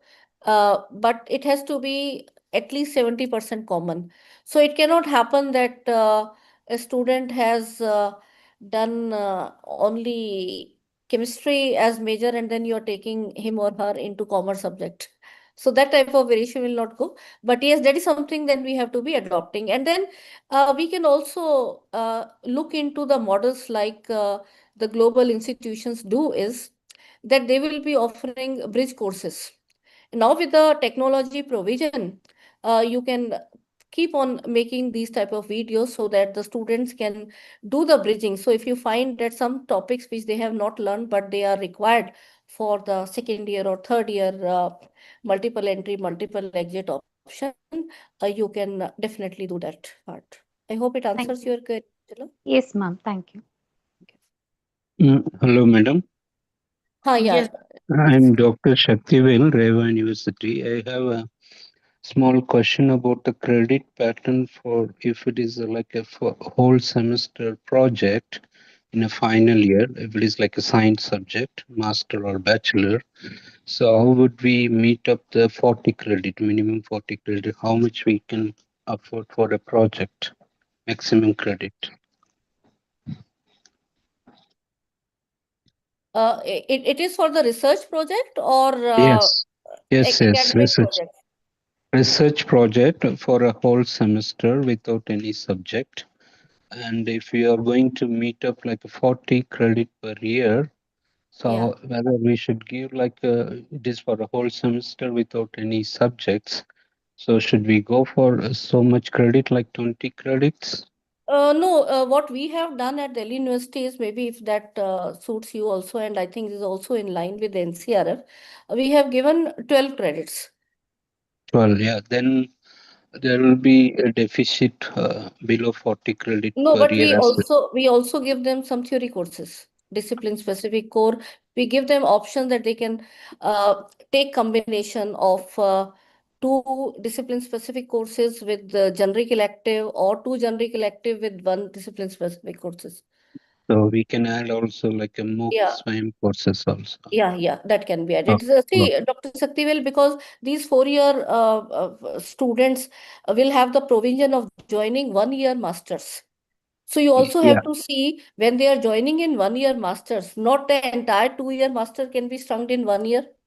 So what 4th year for especially for the research students has to be given inclination of the master level subject specific courses also. But then we give options so that those students who are only doing academic projects, they can have generic electives, they can have the lighter things. But those who will be inclined towards going to masters, then they should be going to the discipline specific core or combination with discipline specific elective courses as per their along with the project. along with the along with the project. Thank you, madam. Thank you. Right. And here we have given 2 tracks, like we have research project / academic projects. So initially what happens is some student will start with the research projects, but the midway they will find their research is not working. Because see, research in 1 year is also quite a challenging thing.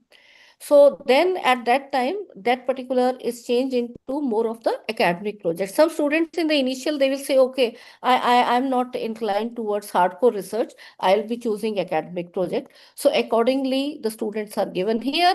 Personally, I have a viewpoint that we should also be giving the options of internship and community engagement projects.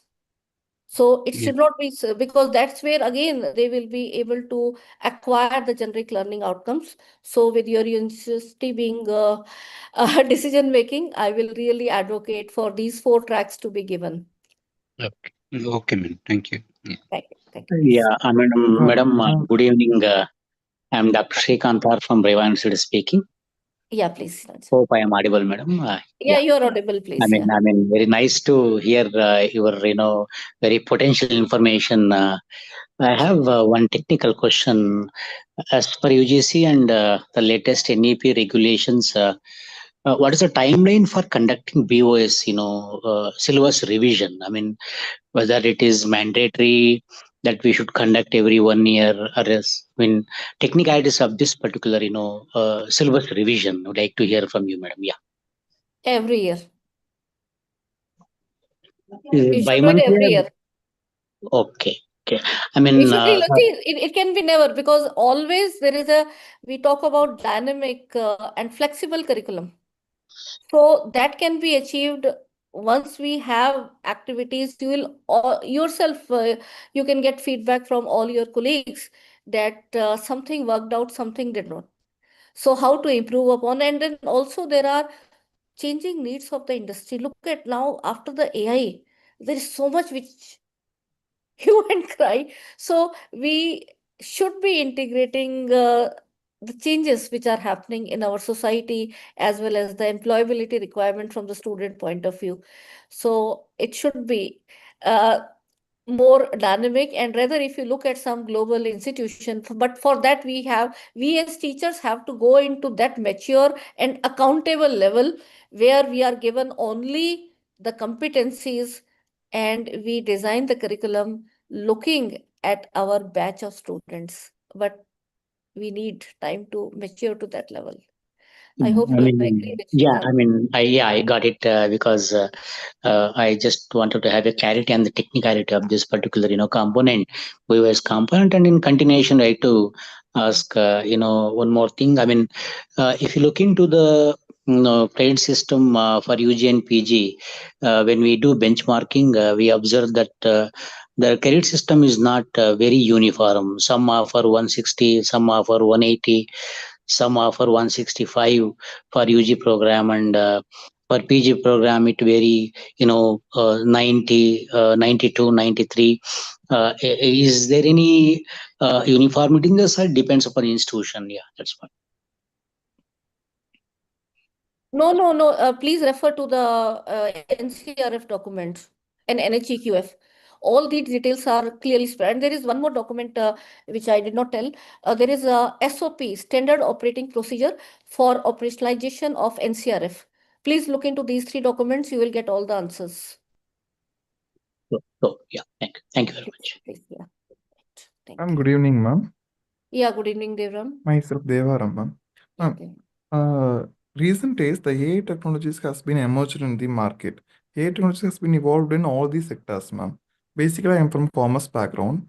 Shall I incorporate the AI, digital skills, and emerging technologies in our syllabus without overloading the curriculum?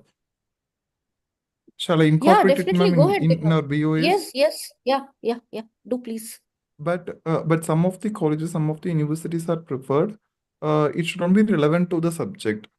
So we don't need to include that things has been discussed in our BOS. See, as we proceed further, I will tell you the AI can also be integrated in your pedagogy, in your Yes. assessment. So Yes, it is ma'am. just like if we go back 3 decades back, the computers, the persons knowing this technology and those who are not knowing, I will say still the persons who are not knowing could manage. But now ma'am. onwards, those who will not know AI and those who will know simple technology, there will be a lot of difference. Yes, ma'am. We have to prepare human beings to live and work with these AIs. It cannot Yeah, ma'am. happen Yes. that we keep Yes, these ma'am. AI out of our curriculum. So please go Yeah. ahead and Oh, don't worry about sure, ma'am. other Sure. institution. Thank you, ma'am. Thank you You so much take a for lead. your. Yeah, ma'am. Yeah. Thank you. Sure. Thank you, ma'am. Thank you so much, ma'am. Okay, so we'll take more questions as we go further. And I think Anuja, today we can stop. I think we should go for the conclusion, and I'll take this privilege to propose vote of thanks to. And hope the feedback link is shared. Yeah, one we have another we'll add. Yeah, please. So that I just. And meanwhile, let me tell all the others. So please, we will be meeting tomorrow again at 5 p.m. But till then, have a good dinner with your family, friends, wherever you are. Healthy one. Healthy is more Thank you very important. much for the insightful and very useful session. And we deeply appreciate the clarity, expertise, and the practical perspectives that you brought to the session. And my thanks also to the participants for their active engagement and their queries and questions. So once again, I extend my heartfelt thanks to Professor Bimal Rara for an enlightening and enriching session. With these words, we conclude the vote of thanks and wish everyone a continued and fruitful learning experience throughout the program. So I think feedback form also is added. I'll add one more time. Okay. हाँ एक बार और share कर दो. See Thank you and again. namaskar all of you. See you tomorrow. Bye. Yeah. Feedback form. First feedback form was added, so I hope you have filled that.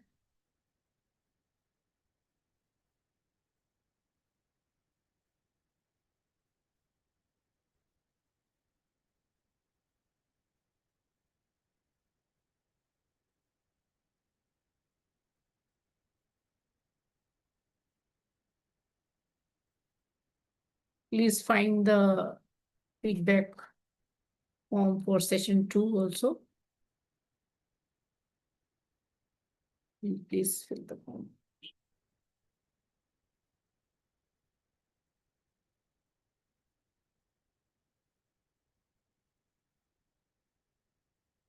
Yes. I hope you have filled the first feedback form also for first session.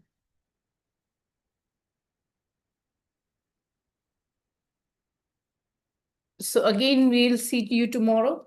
So take full rest, enjoy your meals, and please come ready to for the sessions with open camera.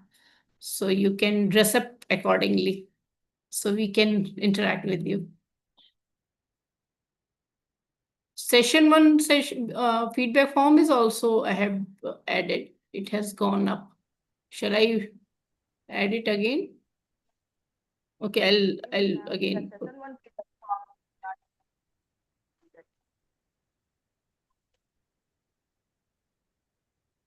So session 1 also I'm pasting again. But don't get confused. There are 2 forms separate to be filled. So this is for session 1.